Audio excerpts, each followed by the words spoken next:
저 투수가 올해 20승 거둔 투수예요. 자, 김웅용 감독 나왔습니다. 김웅용 감독이 오늘은 시구로 예정이 돼 있는데요. 뭐래? 뭐야? 자, 뭐 혜태 네. 하면 예정이 돼 있으시구나. 그럼 그거 돌린 건 뭐예요? 최다승 기록도 갖고 계셨고. 네. 김웅용 감독이 오늘 시구를 하기 위해서 마운드에 나왔는데 자, 그런데요. 김웅용 감독이 시구를 준비하고 있는데 누군가를 초대했어요. 와! 깜짝 놀랐네. 안 하신 줄 알고. 아이, 형 언제 왔어? 광주 분들 난리 났습니다, 지금. 아유, 광주 사람들 아주 행운이. 와. 오, 대단한. 나 깜짝 놀랐어, 지금. 근데 정말 배려가 돋보이네요. 한 팀 유니폼을 입고 나온 게 아니라 대통령이 직접 시구하네. 국가대표팀 점포를 입고 나왔어요. 깜짝 놀랐어. 개실망할 뻔했네. 김홍룡 감독도 여기 시구자로는 굉장히 손색이 없는데 문재인 대통령만 하겠습니까? 와, 경기장의 연호. 경기장에서 보는 사람 진짜 재밌겠다. 저러면 경호는 포기한 거 아니야? 에이, 세상 뭐를 이렇게 부정적으로 봐. 자, 문재인 대통령께서. 난 걱정된다니까, 신변이 항상. 제가 중계를 할 거야. 문재인 대통령께서 지금, 시구 준비하고 있습니다. 원래는 투수판 뒤에 딱 붙여서 하는 것이 이제 정상적인 투구고요. 아마추어들은 더 앞에서 하기도 합니다. 한 발짝 정도 앞에서 지금 시구를 하고 있죠. 자, 오늘 불펜에서 연습을 코리안 시리 최다승 김중수 코치가 좀 도움을 해줬다. 안타깝네요. 저게 패스트볼이라고요. 싱커예요, 싱커. 문재인 대통령이 한국 시리즈 1차전 경기에 실제로요, 대통령들이 시구한 경우가 그렇게 많지는 않았는데요. 사실 저는 다 김웅용 감독을 알고 있었는데 프로야구 원년에 문재인 대통령이 시구를 한번 첫 게임 시구를 전두환 그 당시 대통령이 했던 걸로 기억하는데 그때와 지금은 완전히 다른 형태죠. 국민들이 정말 힘을 얻는 아주 거의 무슨 아이돌 가수의 공연장을 방불케 하는 함성이 쏟아지고 있어요. 아이돌 가수들이 나와도 저 정도 환성이 안 나오던데. 나는 신변이 걱정돼서 아주 조마조마해. 그러니까요. 우리나라에 총 없어요. 진짜 아니에요. 이게 비밀로 진행된 건가 봐요. 아무래도 대통령 동선이니까. 나 진짜 김웅룡 감독 나오길래 이게 뭐지? 5번 줄 알았어. 자, 그러면 이제 그 이야기를 이따 방송에 다시 하도록 하겠습니다. 꼭 알아야 할 어제의 뉴스. 지난 2013년 말 북한 김정은의 고모부인 장성택이 숙청됐다는 소식이 전해졌습니다. 이듬해 박근혜 당시 대통령은 신년 기자회견에서 통일은 대박이라고 말했고 김정은 체제가 흔들리고 있으며 통일이 멀지 않았다는 전망이 나왔습니다. 당시 국정원도 청와대에 장성택 숙청 이후 김정은 체제가 흔들려 붕괴 조짐이 보인다는 취지의 분석 보고서를 올린 것으로 확인됐습니다.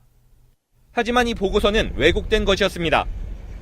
당시 대북 정보를 담당했던 국정원 고위 관계자는 김정은과 서기실 중심의 시스템이 굳건해 친중파인 장성택의 숙청으로 오히려 김정은 체제가 안정될 것이라고 남재준 원장에게 직접 보고했지만 전혀 반영되지 않았다고 말했습니다. 박근혜 정부의 입장과 다른 정보는 무시됐다는 겁니다. 또 다른 국정원 고위 관계자는 지난 정부에선 철저히 정권이 원하는 정보만 양산해 보고됐다면서 같은 사실을 가지고 정권의 입맛에 맞는 쪽으로만 분석돼 왔다고 말했습니다. 심지어 장마당에서 패싸움이 난 것을 북한 체제에 불만을 가진 사람들이 집단 반발하고 있다, 전국으로 확산하고 있다는 식으로 조작 보고를 했던 사실도 있었습니다. 박근혜 정부 기간 내 북한이 무너져 흡수 통일이 가능할 것이라는 정보를 청와대에 수차례 보고한 것으로 알려졌습니다. 하지만 이런 보고들은 북한의 현실과 전혀 동떨어진 내용이었고 북한은 그동안 김정은 체제를 더욱 공고히 하면서 핵과 미사일을 개발하고 있었습니다. 정호성 전 비서관은 최순실 씨에게 청와대 비밀 문건을 건넨 혐의로 지난해 재판에 넘겨졌습니다. 지난 5월 심리가 끝났지만 재판부는 공범 박근혜 전 대통령과 함께 선고하기 위해 선고를 미뤄왔습니다. 하지만 박 전 대통령 재판이 파행을 빚으면서 다음 달 19일로 구속 만기가 다가오자 오늘 6개월 만에 결심 공판을 열었습니다. 검찰은 징역 2년 6개월을 구형했습니다. 정 전 비서관이 청와대 문건 유출과 청문회 불출석 등 혐의를 모두 인정했지만 국정농단의 책임이 중대하다는 겁니다. 하지만 정 전 비서관은 박 전 대통령이 최순실 씨에게 비밀 문건을 보내주고 의견을 듣는 것이 통치행위의 일환이라는 주장을 펼쳤습니다. 박 전 대통령을 우리 정치사에서 가장 비극적인 사람으로 규정하며 대통령을 잘 모시지 못해 책임감을 느낀다고도 말했습니다. 선고는 다음 달 15일 이뤄질 예정입니다.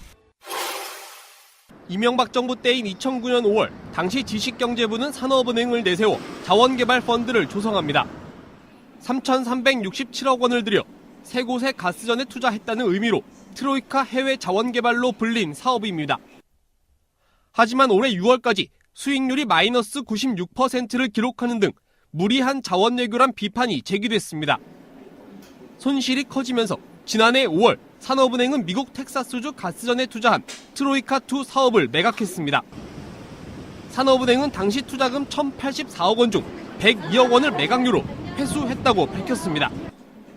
하지만 매각 상세 내역을 보면 102억 원은 광구 운영 채무와 차입금 잔액 상환 등에 쓰였습니다. 1,100억을 투자해가지고 102억을 건졌다고는 하는데 자세히 따져보니까 그 102억마저도 정상 과정에서 틀어낸 거예요. 건진 게 아니라. 산업은행은 투자 손실을 최소화해 나머지 두 곳도 매각하겠다고 밝혔습니다.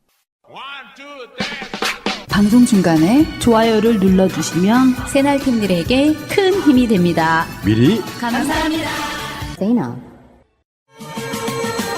트위터가 진짜 언론입니다. 자, 오늘은 아주 특별한 방송이 될 것 같습니다. 여행 다녀오신 우리 탕아 돌아왔습니다. 예, 어서 오시고요. 안녕하세요. 원래 예정된 시간보다 빨리 돌아오셨어요. 네. 제주도 잘 있던가요? 제주도는 잘 있더라고요. 예. 아주 잘 있어요. 누가 안 가져가고 잘 있어? 예, 잘 있고 예전에 비해서는 많이 교통편이 좋아져서 여행자들에게는 굉장히 좀 좋은 시대가 왔다 오히려 그렇게 보이고요. 뭐 물론 안 좋은 부분들도 있지만 그거는 덮어놓고 중국 사람들이 그렇게 많다던데. 별로 없어요. 정말 많아요? 한 100명 중에 한 10명 정도 될까 말까 그 정도밖에 없어요. 어쨌건 명주님 돌아오셨고요. 거기에 뭐 공교롭게도 예상하지도 않았는데 새날 애청자분도 계셨다고. 예. 제가 제주공항에 도착해서 동부 쪽으로 그 해안도로를 타고 쭉 이제 걸으면서 여행을 했는데 서귀포에 도착해서 제가 뭐 작년에도 강정영화제 때 가서 잤던 곳이에요. 백패커스 홈이라는 숙소인데 여행자 숙소. 유명한 그 게스트하우스 그거 그렇죠. 게스트하우스죠. 예. 거기 들어가서 프론트에서 얘기를 하는데 갑자기 옆에 있던 사람이 샤넬 유명종 씨 그러는 거예요. 목소리만 듣고. 깜짝 놀라가지고. 제가 그랬어요. 헐 그랬어요. 내가 봤을 때는 주인이 더 놀랐을 거예요. 왜냐면 주인이 놀랐어요. 이유가 방송을 꾸준히 들었다면 이분 제주도 간다는 걸 알고 있었을지도 몰라. 근데 설마 내 집에 와버린 거야? 이런. 그분하고 좀 많은 이야기를 나누는데 그분이 이제 뭐 그 사장님이에요. 저를 알아보신 분이. 그래서 원래 음악을 하시는 분이고 거기에서 사업도 이제 이렇게 여행자들을 위한 서비스 사업도 하시고 뭐 관광 사업, 그다음에 뭐 바베큐 파티 이런 것도 다 직접 진행을 하세요. 성함 말씀드리면 최동인 사장님입니다. 반갑게 맞아주셔서 너무 좋았습니다.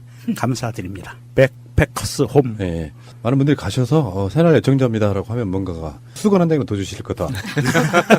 아니 근데 정말 네. 게스트하우스에서 수건 한 장과 두 장의 차이는 네. 커요. 네. 김웅용 감독이 오늘은 시구로 예정이 돼 있는데요. 자, 뭐 혜태 네. 하면 뭐 떠오르는 분이죠. 그렇죠. 뭐 현역 뭐 최다승 기록도 갖고 계셨고. 그렇습니다. 네. 김웅용 감독이 오늘 시구를 하기 위해서 마운드에 나왔는데, 자, 그런데요. 김웅용 감독이 시구를 준비하고 있는데 누군가를 초대했어요. 문재인 대통령이 대한민국 수구대 대통령 문재인 대통령과 함께합니다. 오늘 경기는 문재인 대통령이 함께하겠습니다. 사실 원래 선거 당시의 공약 내용 중에 투표 인증 1위 팀 연고지에 가서 시구를 하겠다고 얘기를 했는데 이 공약은 정규 시즌 중에는 지켜지질 못했고요. 정규 시즌에서 기아가 1위를 차지했고 국민적 관심이 가장 높은 한국 시리즈가 시작되는 아주 의미 있는 날이니만큼 오늘 문재인 대통령이 시구를 하게 됐다고 합니다.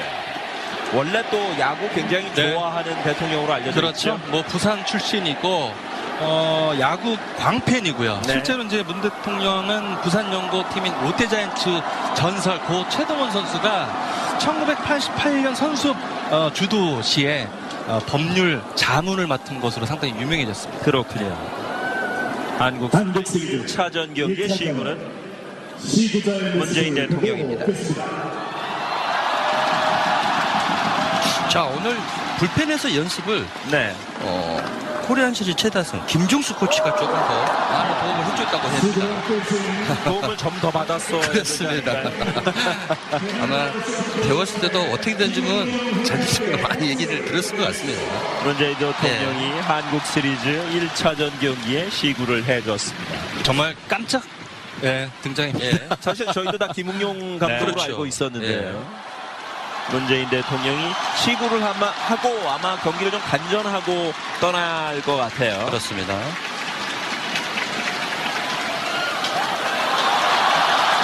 문재인 대통령이 2017 한국 시리즈 1차전 경기에 시구를 해줬습니다. 사실 야구를 뭐 일본, 대만, 미국, 우리나라 정도 프로리그가 성행하고 있는데 그 나라의 대통령이 시구를 한다는 건 참 의미가 있는 것 같습니다. 사실은 저는 이 주제만 갖고도 한 3시간 이야기할 수 있습니다. 사회, 문화, 경제적 의미까지.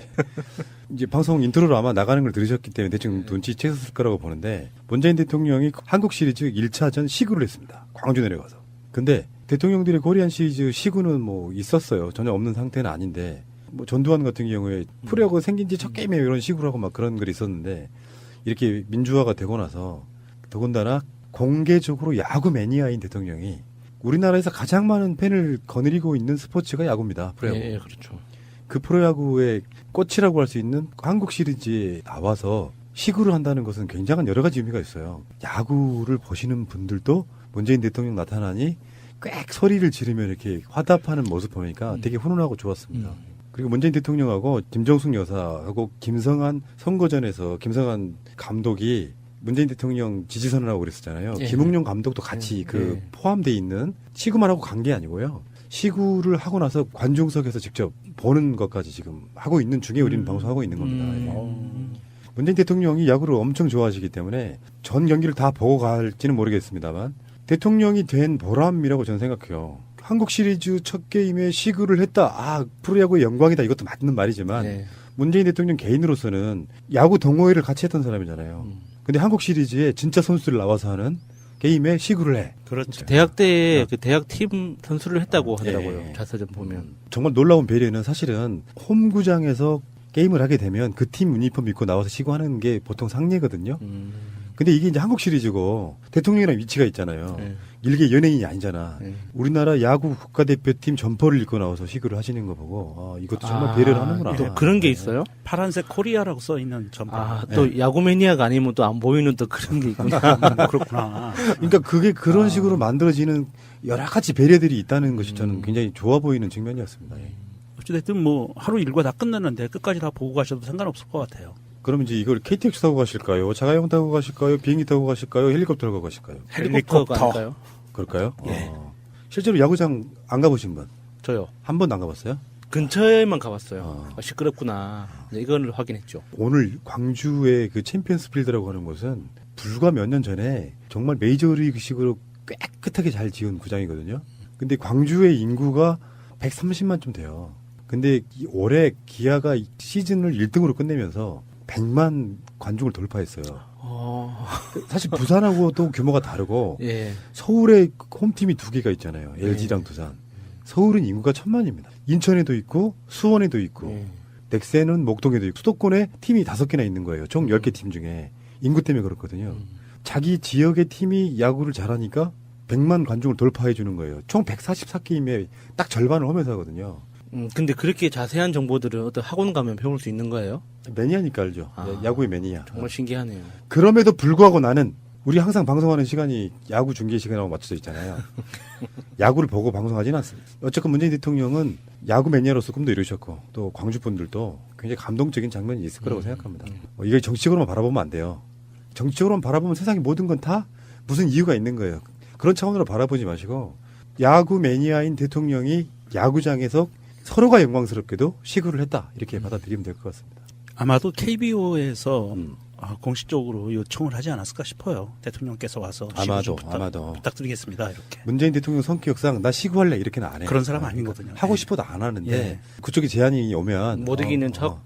야구라고 하는 것이 주는 여러 가지 효과들이 있어요. 제가 그런 말씀 가끔씩 드리는데 3S 정책으로 탄생한 사실 프로스포츠거든요.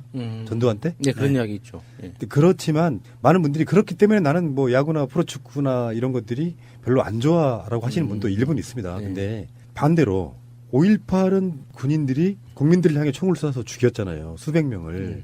근데 그 원한이나 울분이 있는 사람들이 5.18 이후에 2년 만에 프로야구가 생겨요. 첫 원년에는 그렇게 좋은 성적을 거두지 못했어요.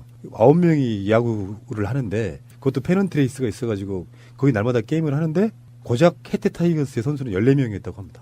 투수 후보 선수가 없는 거예요. 간단히 말하면. 그러던 사람들이 그 다음 해 첫 코리안 시리즈 우승을 해요. 그 정도 자원 갖고. 그러면 광주 사람들은 무등 경기장에 가서 목포의 눈물을 부릅니다. 정치적 구호를 외치는 사람도 꽤 있었죠. 그러면서 그들의 한을 그렇게 달래갔던 건데 그런 어떤 역사성을 갖고 있는 프로야구를 단순히 3S로만 이야기할 수 있느냐 저는 그렇게 말씀드리고 싶고요. 분명히 긍정적인 측면이 있거든요. 근데 저는 이렇게 봐요. 솔직히 말씀드려서 저도 야구 매니아지만 이 방송 하면서도 느꼈던 거고 트위터를 열심히 할 때도 느꼈던 게 그런 거예요. 국가적인 어마어마한 시국 사건이 났어. 그래서 주말에 광화문으로 오세요. 민중 총궐기 합시다. 근데 야구 중계를 보면 야구장에 더 많은 사람이 있는 거야. 그때 느꼈던 어떤 속마음에서의 그 불편함, 안타까움도 있었던 건 사실이지만 그것마저도 어쩌면 현상으로서 받아들여주고 단순하게 스포츠를 즐겨 나는 투쟁할까 이게 아니고 투쟁도 할 수 있으면 하는 거고 촛불도 켤 때는 켜는 거고 여가를 즐기면서도 즐기는 거고 이게 사실은 그냥 특정 스포츠의 융성 이런 게 아니고요. 산업적 측면도 분명히 있거든요. 그래서 소비가 막 살아나게 만드는 대표적인 요소가 몇만 명씩 날마다 모이는 스포츠 경기장이라는 측면에서 이거를 이제는 긍정적으로 받아들일 산업적 요소가 됐다 이런 측면도 좀 고려가 됐다고 보거든요. 아무리 국민적으로 한다고 해도 문재인 대통령이 경마장에 가서 시승을 하진 않을 거 아니에요. 첫 번째 고객으로 베팅을. 자, 근데 어쨌건 그 처음에 김웅룡 감독이 나와서 뭐야 우리가 알고 있는 정보가 잘못됐나? 네. 엠바고가 돌았으니까 문재인 대통령 광주에서 프로야구 한국 시리즈 1차전 시구한다고 돌았는데 오늘의 시구자로 전 해태 타이거스 감독인 김웅룡 감독이 올라옵니다. 근데 김웅룡 감독도 그렇고 오늘 지금 같이 야구 보고 있는 김성환 감독도 그렇고 대선 때 문재인 대통령 지지를 선언했던 바로 그런 분들이고 그런 지지 선언이 사실 광주 분들한테 영향을 많이 줍니다. 여러 가지로 좀 도움을 받았을 거라고 보고 더군다나 김정숙 여사께서는 대선 기간 내내 사실상 광주에 살다시피 했습니다. 호남 홀대론 같은 것들이 먹히면서 굉장히 한참 동안 빠진 그런 게 있잖아요. 그런 측면들이 좀 있어가지고 그 문재인 대통령이 뭐 장하성 정책실장이나 이런 분들이 다 같이 내려와 오셔갖고 굉장히 재밌게 야구를 보고 있는 장면들이 지금 화면으로 계속 나오고 있는데 기분이 되게 묘해요. 문재인 대통령이 한국 시리즈 시구를 하러 내려왔다는 것도 묘하고 그 맞아주는 관중들도 굉장히 묘하고요. 그 내일 인터넷 게시물이 기대가 되네요. 여러 가지 얘기가 또 나오겠죠. 시구폼 분석해가지고 또 어떤 선수와 가장 비슷한가 막 이렇게 가지고 또 분석한 게시물이 나올 거예요. 정말 아쉬운 점은 시구가 좀 엉망이었습니다. 패대기라고. 땅볼이었다고. 문재인 대통령도 내가 봤을 때는 엄청나게 긴장한 거예요. 연예인들이 시구하면 그냥 시구하는 게 아니고요. 그 투수들 연습하는 곳에 가서 투수 한 명이 달라붙어가지고 어떻게 던지는지 가르쳐요. 꽤 오랜 시간 동안 가르쳐요. 근데 아마 대통령은 가르치기 좀 힘들었지 않았을까. 설사 몇 번 알려줬다고 해도 야구하신 분이니까 알아서 잘하시겠지 했는데 오랜만에 이렇게 야구공을 잡잖아요. 그럼 어떻게 되는 줄 아십니까? 내가 완벽한 실드를 져드릴게요. 저 같은 경우도 야구를 오랫동안 했지만 야구 공을 쥐는 악력의 힘 분배가 수도 없이 많은 볼을 던지면서 그게 나오는데 나는 잘 던지고 싶어. 야구 소년으로서 이제 대통령이 돼가지고 꿈을 이뤘어. 얼마나 긴장되겠습니까? 잘 던져야겠다는 생각에 손에 그 악력이 굉장히 셌을 가능성이 높아서 패대기가 돼버리는 거예요. 긴장했다는 게 눈에 보입니다. 그러니까 문재인 대통령은 본인은 그렇게 그림을 꾸셨을 거예요. 야, 야구도 잘한다라고 꿈을 꿨는데 이게 패대기가 돼서 안타깝긴 한데요. 난 인간적으로 충분히 이해가 됩니다. 인간적인 면모를 드러냈다. 네, 그렇지. 그래도 마운드 위에 투수 발판 쪽에서 서서 던져서 그 정도예요. 잘하신 거예요. 아, 그렇죠. 맞아요. 아까 네. 제가 중계 때도 말씀드렸지만 던지는 거리가 18.44m 이 정도 되거든요. 그 사이에 일반인들은 그렇게 던지기 힘들어요. 저 같은 일반인을 빼고는 던지기 힘듭니다. 일반인 중에는. 그래서 대통령이 연세가 올해 60대 중반이에요. 저 정도면 잘하신 거고요. 예. 문재인 대통령이 너무 실망하지 마세요. 근데 이거 분명히 짤던다, 이제. 비판하는 사람들은 문재인 야구 공도 못 던져. 뭐 패대기 뭐 이렇게 나온단 말이야. 그 공이 좌우로 스트라이크 존으로는 갔어요. 그게 좀 이게 낙차가 커서 완바운드가 됐지. 그건 진짜 긴장해서 그래요. 네. 지어본 사람도 압니다. 이거를 가볍게 몸을 풀어가지고 얼마만큼 힘을 놔야 되는지 본능적으로 그걸 느껴야 되는데 오랜만에 만지면 너무 꽉 쥐어서 생기는 현상이에요. 네, 어깨에 힘도 들어가고요. 알겠습니다. 문재인 대통령의 시구가 여러 가지 화제에 만발하고 있는데 제도로서의 민주주의가 흔들리고 구타는 일은 이제 없습니다. 민주주의가 밥이고 밥이 민주주의가 되어야 합니다. 촛불 집회 1주년 논란이 지금 굉장히 커지고 있는 상태인데요. 무슨 소리냐? 뭐 광화문에서 청와대까지 가냐? 여의도에 있는 적폐 세력들한테 가자. 예. 이런 논란이 지금 있고요. 사실 저희들이 그 촛불 집회를 주도했던 퇴진행동 측의 박진 그 사회자 그분 인터뷰도 해봤지만 그 시작에 대한 좀 비판을 좀 해보고 싶어요. 그러니까 저도 그 인터뷰를 한 뒤에 그분들한테 전화를 받았어요. 굉장히 뭔가 잘못된 것 같다. 그분들이라 하면 어떤 분? 인터뷰했던 바로 그분들이죠. 예. 가장 중요한 건 어떤 것도 예민한 문제에 대한 부분을 과거의 관행대로 뭔가를 하려고 하는 부분들이 가끔씩 이렇게 뒤탈이 나는 경우가 꽤 있습니다. 과거의 관행대로 아무 생각 없이 하다 보니 이게 이제 문재인 대통령이 촛불의 적이라 된단 말이냐 이렇게 결론적으로 내용보다는 태도 문제가 저는 가장 네. 중요했다고 봐요. 그러니까 예를 들어서 웹자보를 만들 때 청와대로 행진하는 것을 기본적으로 일단 걸었다고 치더라도 거기에 걸려있는 여러 가지 문구들 중에 문재인은 촛불의 경고를 들어라 이렇게 하는 것이 아니라 문재인 대통령 개혁 힘내세요라고 만약에 그 문구가 써졌다면 그래서 실제로 사람들이 감정이 상해버리지 않은 상태에서 의미는 담기 나름이니까요. 네. 그 상태에서 그런 식으로 진행을 했더라면 조금만 더 세련되게 했다면 그 제가 그때도 그 인터뷰에서 질문을 하는 것처럼 이렇게 할 수도 있잖아요. 광화문에 모여서 이번에는 개혁 성공이랄까 적폐청산을 위해서 좀 멀지만 여의도로 갑시다 뭐 이런 식의 어떤 그런 식의 태도만 처음에 보여줬더라면 이렇게까지 일파만파가 되지는 않을 거라고 보거든요. 저는 그 인터뷰 방송 들으면서 다른 생각을 했던 게 어차피 시민들이 광화문 광장, 청와대라는 이런 글자만 듣고 뭔가 그 우리 기억 속에는 저항의 공간이잖아요. 어떤 응징의 공간이었고 그래서 광화문 광장, 청와대라는 이 말을 듣고 그러면 문재인 대통령이 뭘 잘못했길래 우리가 거기에 모이지라고 오해할 수도 있고 당연히 그런 느낌을 받는 것 자체가 잘못된 건 아니라고 생각해요.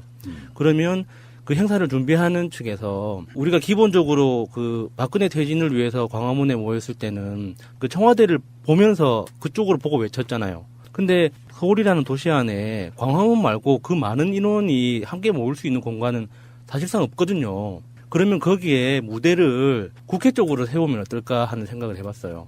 똑같이 거기에 광화문에 모이더라도 그 광화문 그쪽 그 북쪽 방향, 청와대가 있는 북쪽 방향이 아니라 주 무대를 그 반대쪽 남쪽 방향으로 이렇게 국회 쪽으로 세워서 거기에 그 국회 방향을 보고 시민들이 함성을 지를 수 있는 공간을 딱 그 마련해주면 훨씬 더 좀 시원하게 소통할 수 있지 않을까 하는 생각을 해봤거든요. 그 태도가 애초에 처음부터 잘못되다 보니 어떤 실드를 해도 이제 안 먹히는 게 된 거예요. 그러니까 세련된 기술이랄까요. 이런 것들을 좀 보여줬더라면 저는 이제 제일 뭐랄까 좀 걱정됐던 게 뭐였냐면 촛불은 어느 누구의 것도 아닌 국민의 것이잖아요. 근데 이게 어떤 분열로 보이는 부분, 찢어진다고 느껴지는 부분이 굉장히 좀 조심스럽다라고 말씀드리고 싶고요. 그러니까 설사 청와대로 행진한다고 해도 처음부터 딱 봤을 때 이게 문재인 대통령의 개혁을 바라는 건지 문재인 때리기를 하려는 건지 태도가 불분명한 느낌을 주는 거를 이렇게 배려 같은 거 없이 막 배포를 하고 날 때 이거 뭐야?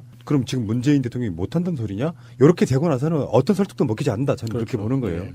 그래서 지금 문재인 대통령을 지지하시는 많은 분들이 여의도에서 모이자 이러느니 지금까지도 그런 주장을 되게 많이 해왔잖아요. 국회에서 뭐 부결 시키고 계속 딴지 걸고 나설 때 실제로 지금까지 그 자유한국당 당사협회에서 시위를 했던 분도 있어요. 촛불 시위 예, 같은 예. 거 소수였지만 예. 오히려 그런 행위들이 훨씬 더 상징적인 거라고 보고요. 예. 악의적으로 해석하지 않는다고 하면 광화문의 행사를 열리는 것 자체는 나쁘지 않다고 생각해요. 상징의 공간이니까. 예, 예. 근데 그 이후에 어떤 스탠스로 어떤 세련됨으로 국민들의 마음을 얻지를 못하고 탁 반감 생기게 만드는 것 자체는 주최 측의 어떤 그 미흡함 일단 그렇게 예, 보고요. 예. 지금 여의도로 가시는 분들은 구체적으로 어디서 어떻게 만나는 건지 제가 말씀드리자면 워낙 많이 갔던 공간이라 잘 알아요. 국회의사당역 3번 출구를 네. 나와가지고 뒤쪽으로 살짝 돌아서 왼쪽 앞쪽에 있는 쪽을 보면 국민은행이 있고 그쪽으로 조금만 들어가면 자유한국당이 있고 자유한국당 그 사거리 앞에 조금만 옆에 가면 정의당이 있고요. 네. 조금만 덜 가면 예전에 동해빌딩이라고 민주당 당사가 네, 있었는데 네. 그게 옮겨졌죠. 그 네. 뒤쪽으로. 네. 그 주위에 다 있어요. 그러니까 정당들은 다 그쪽에 있다고 보시면 되는데 자유한국당 당사 앞에서 시위, 그러니까 촛불 시위 하는 거, 1주년 하는 거 저는 꽤 의미가 있는 행위라고 생각을 해요. 예. 거기에 가실 분들 가시고요. 저희들 입장도 좀 생각해 주시기 바랍니다. 그게 뭐냐면 사실 촛불 집회 관련해서 뭐 여타에 우리 말고도 많은 팟캐스트들이 관련돼 있는 분들 인터뷰를 당시에도 많이 했지만 우리들 입장에서도 광화문 촛불 집회에 대한 어떤 그런 것들을 뭐 이렇게 연대 차원에서 이야기를 좀 해왔던 사람들이기 때문에 이거 한 몸으로 보시는 건 좀 위험해요. 저는 예를 들어서 여기 대표성 갖고 있는 저는 정치인들하고 술자리나 밥자리 거의 안 갔거든요.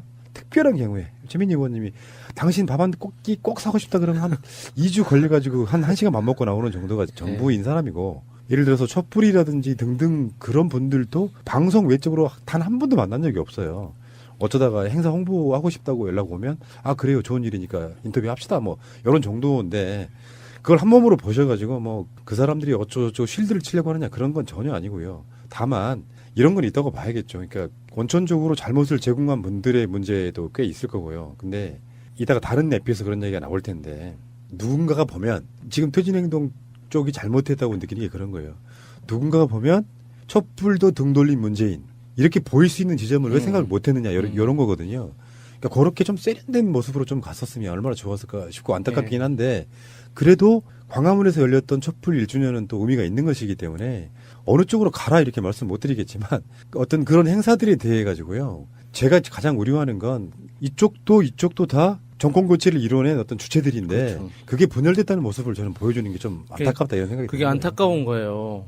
우리가 문재인 대통령, 문재인 정권을 두고 어떤 애정 충성도 경쟁, 애정 경쟁을 하는 게 아니잖아요. 누가 더 사랑하고 누가 더 좋아하는지 뭐 증명하듯이 이렇게 경쟁하는 것도 아니고 그리고 누가 문재인 내 거야라고 이렇게 우리가 싸우고 있는 게 아니잖아요.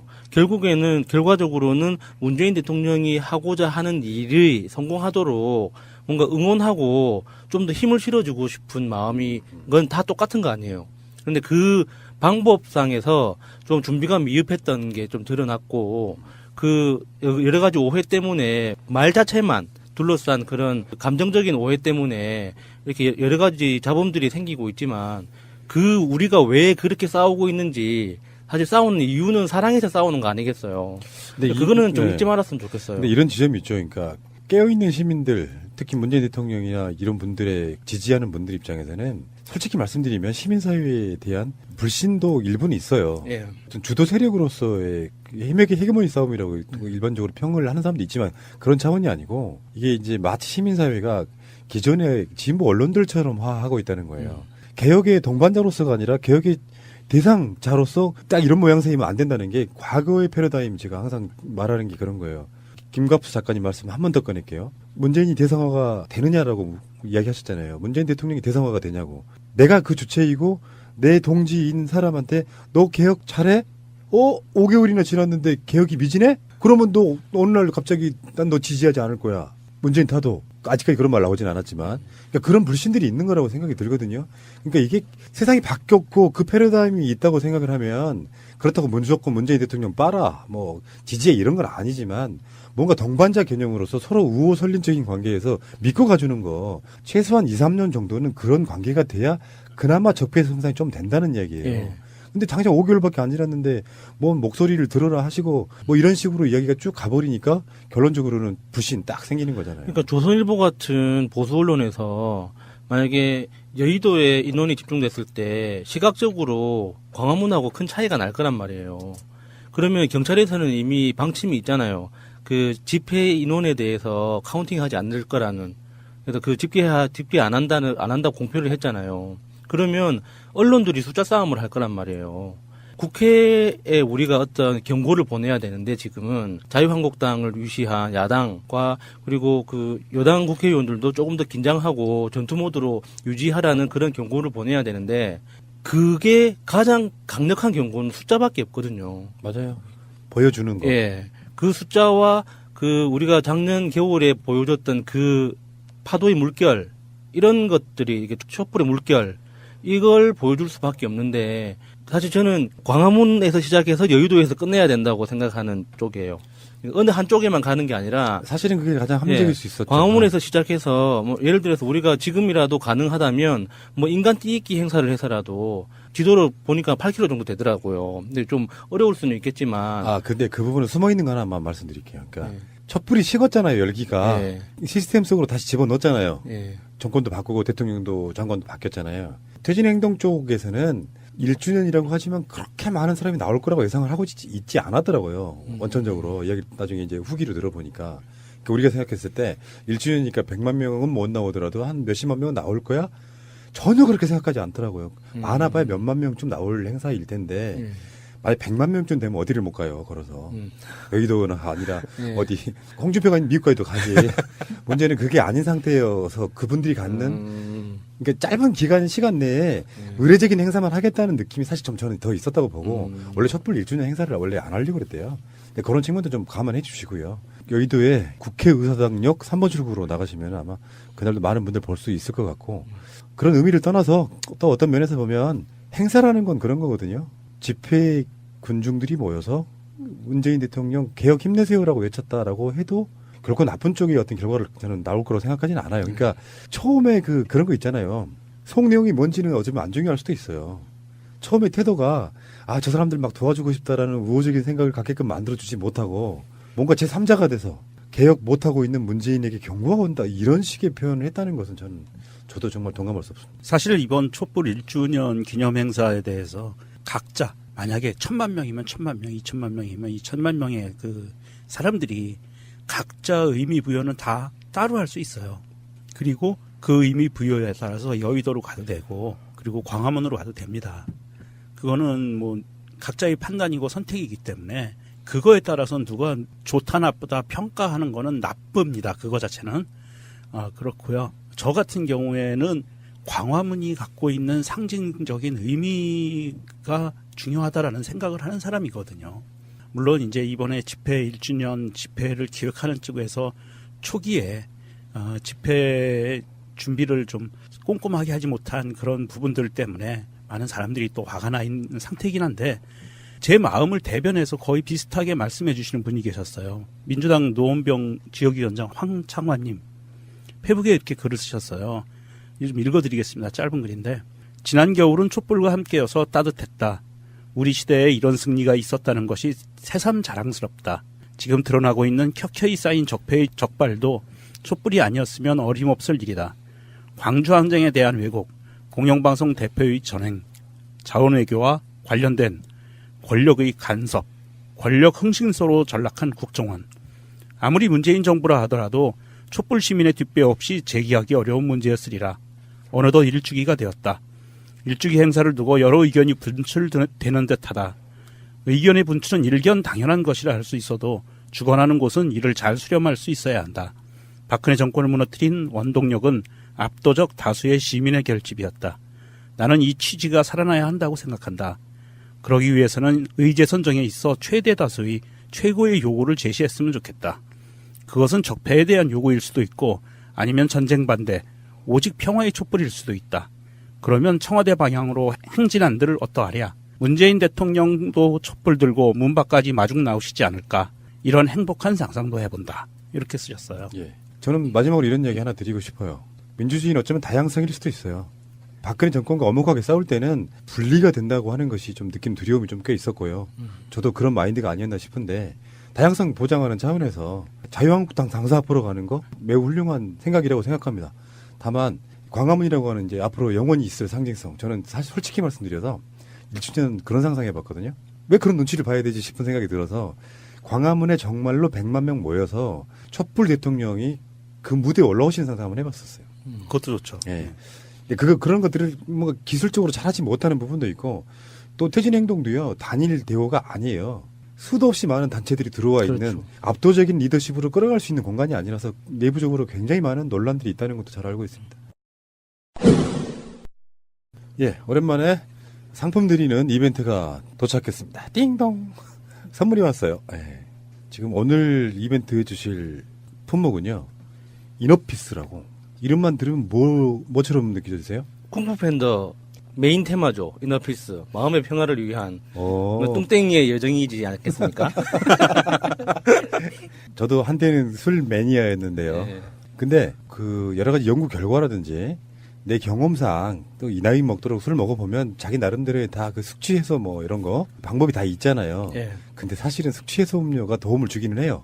어떤 거든 어떤 방식으로든 아주 훌륭한 제품들 많이 나와 있고 숙취 해소 음료 우리 방송으로도 한 2가지 광고 해드린 적 있거든요. 예. 지금 다른 팟캐스트도 광고하시는 분도 계시고 막 이렇게 이제 돌아요. 근데 이번에 소개해드릴 건 좀 특별해요.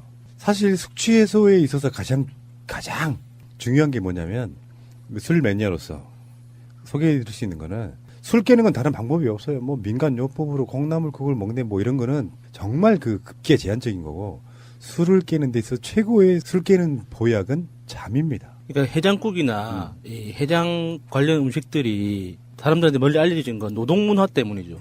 정해진 시간에 출근하고 정해진 시간에 일을 해야 되기 때문에 그 어쩔 수 없이 사람들이 그냥 술이 안 깨도 깬 척하면서 일하려고 이제 뭐 그 해장 음식을 먹는 건데 사실은 푹 자고 똥 한 방 빡 싸는 게 사실 해장에는 최고거든요. 네, 맞습니다. 술 깨는 데는. 그래서 가장 중요한 게 그런 원리를 알아내서 숙취 해소에도 도움이 되고 네. 잠도 잘 자게 하고 그렇게 생각해 보면 예.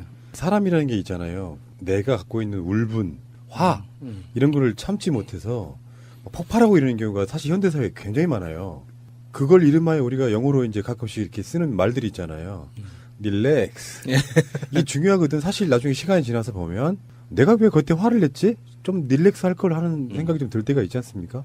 근데 그런 효과를 발견했다고 그래요. 어떤 원리로 그렇게 된 거예요? 근데 대략 설명하자면?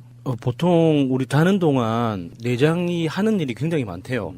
그 중에서도 가장 바쁜 기관 중에 하나가 간이 제일 바쁘게 일을 한다고 하더라고요. 그래서 실질적으로 간은 쉬는 타이밍이 없죠. 간철수 씨가 생각나네요. 간 때문이야. 예.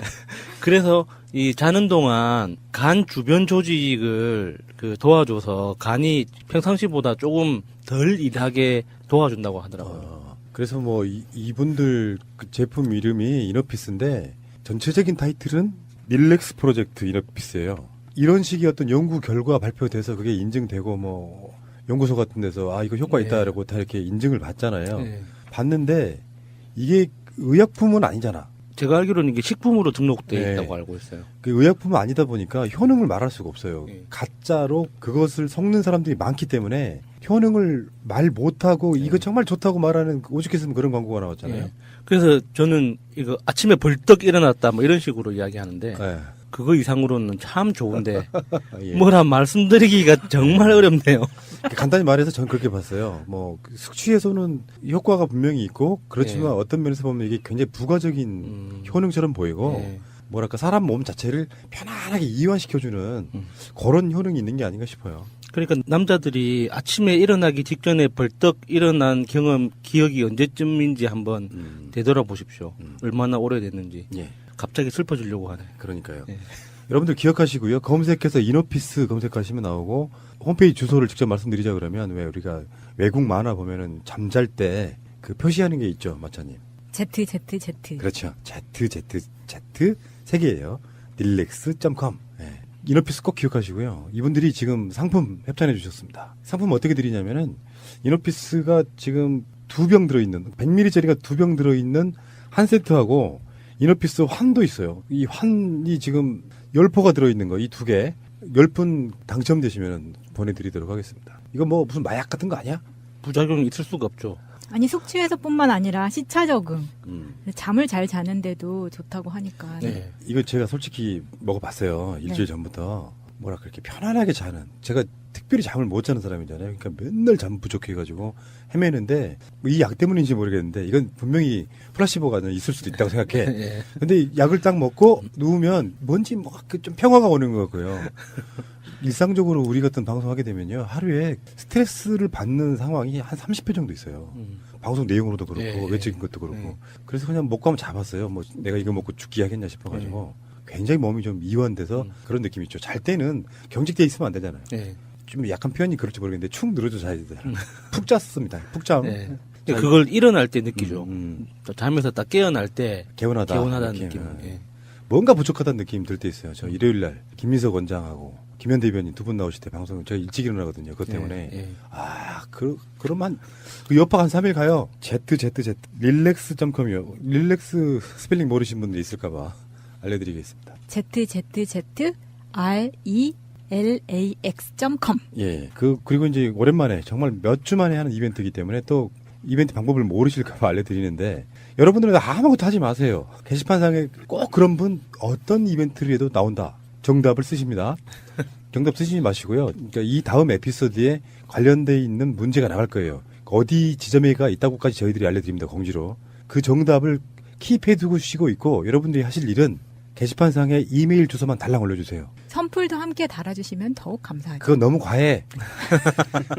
우리가 어떤 일을 겪어도 댓글 안 달아주시는 분들이 거기서 선풀까지 요구하시면 안 되고 그냥 이메일 주소만 알려주시면은 취합해가지고 저희들이 불시에 이메일을 쏩니다. 그러면 늦게 다셨던 분이나 빨리 다셨던 분, 어떤 분도 저는 차별받지 않는 거라고 생각해요. 다시 한번 알려드릴게요. 이메일을 써주시면 우리가 그걸 이메일을 취합해서 그 다음날 즈음에 특정한 시간에 동시에 이메일을 쏴드려요. 어떤 분도 늦게 들어가는 것 없이.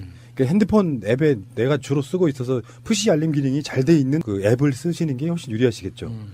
그 푸시 알림으로 온 메일을 보시고 정답을 빨리 적어 보내주시면 그 정답을 선착순으로 10분께 이거 한번 드려본다는 거예요. 많은 분들의 이벤트 참여 바라겠고요. 협찬해주신 비아바이오텍. 의학적 효능이라든지 이런 것들에 대한 임상실험은 다 끝나서 효과를 인정받았던 바로 그런 제품이죠. 예. 그래야 이게 허가랄까 이런 게 나오는 거죠. 예. 예. 알겠습니다. 대한민국 완전한 대한민국 문재인과 손잡고 다시 하는 우리 대한민국. 끊지 마세요. 끊지 마세요. 국민의당하고 바른정당의 합당론이 새가 날아든다를 들어보시면 생물처럼 움직이고 있다는 걸 아실 거예요. 일요일 날 녹음한 김민석 김현 방송에서는 합칠 수 있겠네. 합칠 가능성이 있어라고 말을 했는데 그 이틀 후인 최민희 의원 방송에서는 합칠 가능성 없어 보이는데? 그리고 오늘 방송까지 왔는데요. 오늘 방송은 이런 느낌이에요. 최민희 의원 방송에서 예측 실패한 게 하나 있습니다. 저랑 의원님 둘 다. 안철수가 꿋꿋하게 밀고 가서 박지원, 정동영, 천정배 등과 갈등 관계를 이룬 뒤에 분당 측면까지 갈 수도 있다를 예상해놨는데 안철수가 스탠스가 바뀌어버렸어요. 실망입니다. 그 안철수의 사실상의 정치적 패배예요. 이거는. 골이 팍 내린 거죠. 네. 그래서 총회를 자기들끼리 해가지고 대체 이게 뭡니까? 라고 막 얘기하고 그러면서 안철수가 아니 뭐 통합하겠다는 건 아니고 연대는 해야 되지 않겠어요? 이렇게 이제 결론이 난 겁니다. 저는 이 기사 헤드라인이 스타일국인 안철수잖아요. 여기에서 언론들이 안철수에 대한 온도가 약간 좀 식었구나라는 느낌을 받은 게 평소 같았으면 달라진 안철수, 광폭 행보 해가지고 폭넓은 의견을 수용하는 척하는 이렇게 나왔어야 되는데 이제 언론도 지쳤구나 뭐 이런 느낌을 받았어요. 달라진 안철수가 맞아요. 기존에 있던 의원들 생각과 달라서 달라진 안철수예요. 달라진 선생. 네. 사실 카운트 파트너로서의 2배짜리 정당이거든요. 바른정당 20명이고 예. 이제 국민의당은 40명인데 원칙적으로 그거를 프로젝트로 끌어갈 때는 바른정당 20명이 다 온다는 전제하에 국민의당 국회의원이 40명이 다 간다는 전제하에 있어봐야 한두 명의 이탈 정도를 예상 하나에 60명 정도의 국회의원 의석이 만들어지면요. 굉장히 목소리가 커져요. 자유한국당 같은 경우는 이제 110석이 좀 못 되잖아요. 의석 차이가 얼마 안 나는 느낌을 줄 수 있다는 거 그런 거죠. 그러니까 그런 그림을 그려볼 수가 있었다고 생각이 드는데 막상 카운트 파트너인 바른정당에서 조중동들이 설레발치죠. 일단 국민의당 국회의원들한테 물었는데 다수의 의원들이 바른정당과 합당을 찬성했다? 땡! 전제 조건 다 빼고 이야기했잖아요. 어떤 조건을 달고 찬성했다 이런 쪽으로 지금 나와서 시들해진 데다가 또 다른 언론에서 바른정당에 물어봤어요. 근데 이것도 사실지 아닌지 몰라요. 분명히 자기들 나름대로 재단을 했을 겁니다. 근데 국민의당과의 통합 찬성은 한 명뿐이다. 자유한국당으로 가자라고 하는 국회의원은 9명. 지방선거 때까지는 자강, 우리가 강해져야 된다라고 말하는 국회의원이 5명. 말 안 할래 하는 국회의원이 5명. 국민의당과의 통합을 지지하는 의원은 1명. 이 분위기라고 하면요. 국민의당도 동력을 잃었죠. 안철수가 지금 통합을 외치기에는 너무 반발이 거세고 반발을 하고 있는 사람들이 대부분 다 자기보다 정치적인 월등 역량이 뛰어나거나 선배들입니다. 그런데 이 기사 자체를 좀 믿기가 어려운 게요. 그 20명한테 설문조사 하듯이 그 전수조사를 하는 거는 현실적으로 불가능한 거예요. 그러면은 기자들이 각 의원실별로 뭐 수석 보좌관이나 안 그러면 좀 의원하고 가까운 보좌진들하고 밀접하게 붙어가지고 이런저런 막 구라를 깝니다. 막 이런저런 잡다하게 분위기를 파악해요. 그러면 의원님은 이런 생각이시겠네요. 이 정도 선에서 다시 반장이라고 하죠. 각 언론사들 반장한테 보고를 해서 반장이 판단해서 그냥 이 정도 선이겠거니 하고 추측하는 거지. 사실 이렇게 지금 기사에 나온 것처럼 소속 의원 20명한테 전수조사한 것처럼 그 중에 어떤 사람들은 이렇게 정확하게 대답했다는 느낌이 받잖아요. 근데 이런 거는 사실상 불가능한 거죠. 의원들한테 하는 건. 그래서 이게 그 전체적인 게 뭐 어떤 의원은 모 의원은 또 다른 의원은 계속 이런 식으로만 나오잖아요. 제일 비열한 방식이야. 예. 어디 관계자는. 예. 뭔 관계자. 사실 만약에 이제 그래서 찌라시라고 하는 것 중에 하나가 그런 거거든요. 그렇게 표현을 듣는 게 그런 건데 취재도 안 해. 자기가 상상 속의 그림을 그려놓고 막상 책임지기 그러니까 취재원 보호라는 명분하에 청와대 관계자는 예. 더불어민주당 관계자는 이렇게 말을 하면 그게 사실은 악의성을 띠잖아요. 악의성을 띠게 되면 대체 누구야 어떤 새끼하고 분란 조장하는데 꽤 도움이 되는 거예요. 그렇죠. 그래서 앞으로 관계자라는 말은 법으로 금지해야 됩니다. 그러면 어떤 표현으로 바꿀까요, 그러면? 앞으로 새로 탄생할 국정원 비슷한 종류의 거기다가 정보 보안을 걸어놓고 책임질 수 있게 정확하게 신호를 가르친 다음에 법적인 소송에 갔을 때는 그거를 깔 수 있게끔. 보통 그 조중동을 비롯한 보수 매체들이 즐겨 쓰는 방법 중에 그 관계자, 핵심 관계자 이런 사람들은 일반적인 관계자는요 기사 쓴 본인의 마음이고요. 핵심 관계자는 데스크의 마음이고요. 보통 이래요. 네. 근데 명정님은 지금 집에 관계자 안 계시잖아요. 관계자가 안 계세요. 독거자.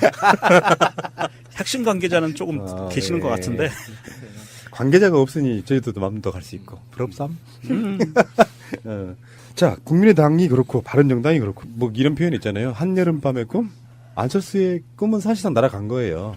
이 정치적인 것은 사실은 여론의 힘을 입어가지고 그 여론이 국민 여론이든 당론이든 뭐 당원들이든 간에 이 그런 흐름이 있고 그게 기세를 타야 살짝 반대쪽 무시하고 가면서 자기들의 정치적인 어떤 소득을 이루는데 안철수라고 하는 캐릭터가 이상하게 안 꺾을 줄 알았더니 너무 쉽게 꺾이면서 이게 시들딱 하잖아요. 그러면 앞으로 통합론에 대한 모든 일들이 급속하게 중지되면서 그 흐름이 언론상에 사라지면서 그냥 동력을 잃어버리는 거죠. 그러니까 안철수의 사고방식은 이런 거죠. 내가 시험 봐서 1등 성적표를 받아오면 짠 엄마 나 1등 했어 그러면 아이고 잘했어 우리 아들 해야 당연한 그 흐름인데 여론조사 몰래 해가지고 여기서 좋은 성적 나왔는데 그래서 짠 하고 보여줬는데 아무도 안 좋아하는 거예요. 그렇지. 그러니까 머쓱해져가지고 한 발 빼는 거죠. 마인드가 정말 초딩스러워요.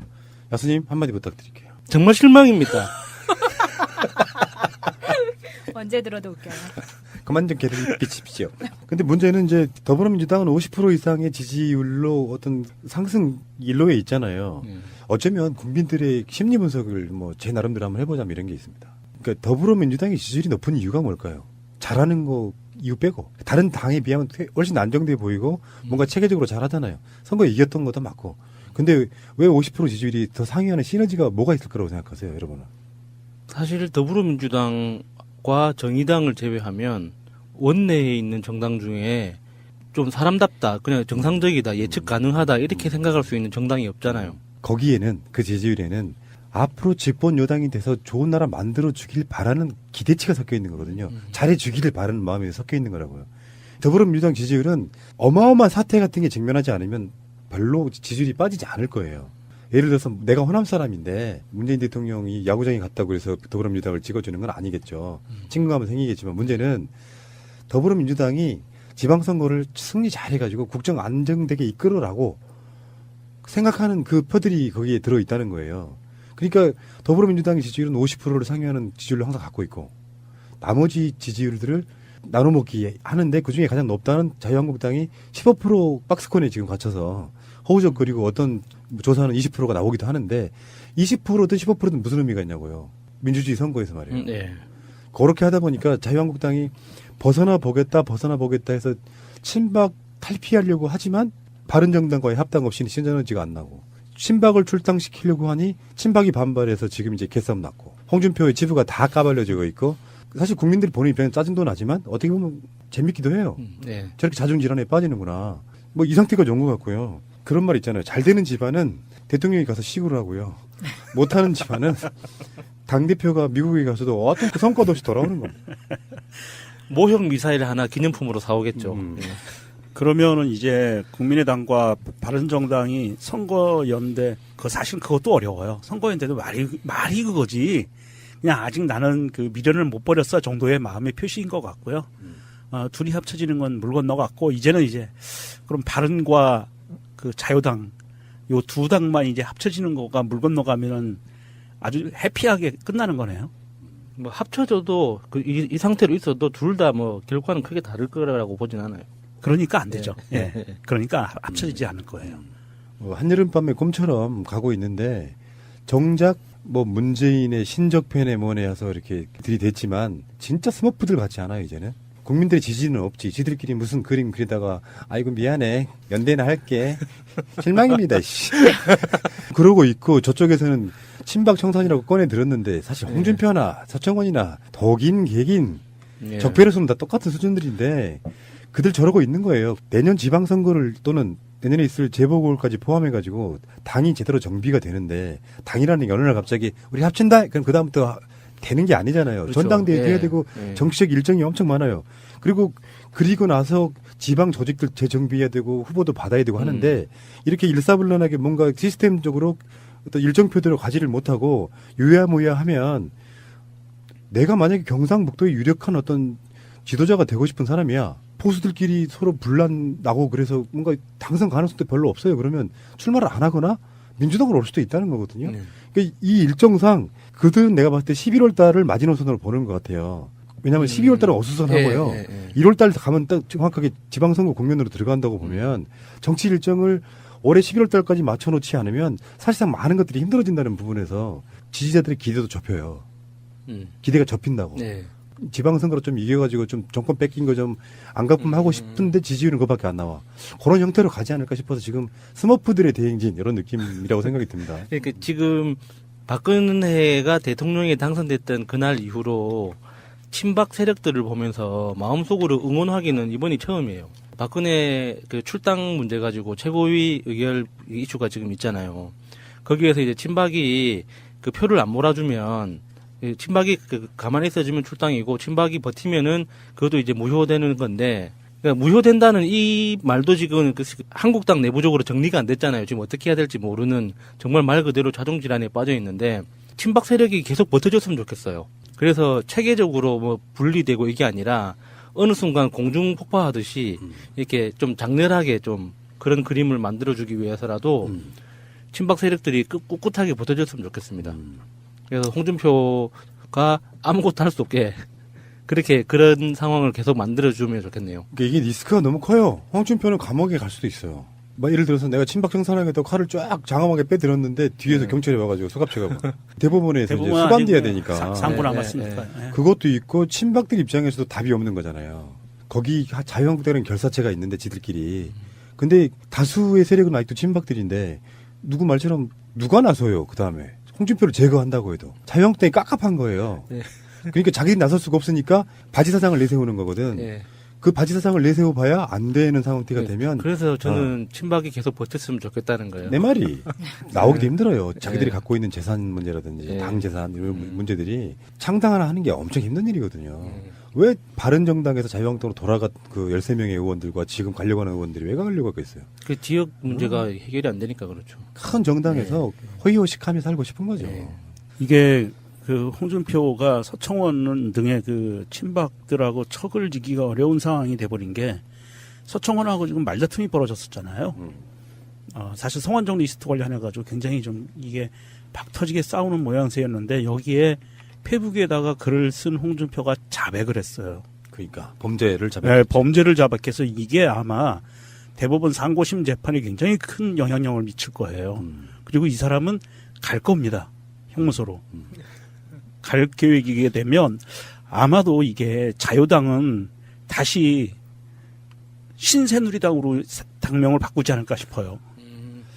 그때는 유신 새누리당 이렇게. 그래서 그 친박 세력들이 다시 그 당권을 잡는 아마 그런 모양새로 가게 될 위험성도 상당히 높습니다, 사실. 정확히 모르겠는데 그 아직도 한나라당이 존재하는 것처럼 아마 새누리당도 누가 당명 가져갔을 걸로 보는데 그래서 보수의 어마어마한 분열로 막 민정당도 나오고 신한국당도 나오고 한나라당도 나오고 새누리당도 나오고 자유당도 네. 나오고 자유한국당도 나오고 바른정당도 나오고 대한애국당도 나오고 자 오늘 어쨌든 간에 이번 에피소드는 문재인 대통령의 시구 하나로도 소장 가치가 있는 에피소드가 될 것 같다 이런 생각이 들고요. 네. 네, 이제 저의 이제 첫사랑 얘기를 이제 해봐야 되는데 제가 첫사랑을 만났던 얘기는 저번에 한번 했던 것 같아요. 그 행사 가가지고 여행 동아리 행사 가서, 가서 그 좋아하는 여성분을 만났던 게 이제 저의 첫사랑의 시작이었죠.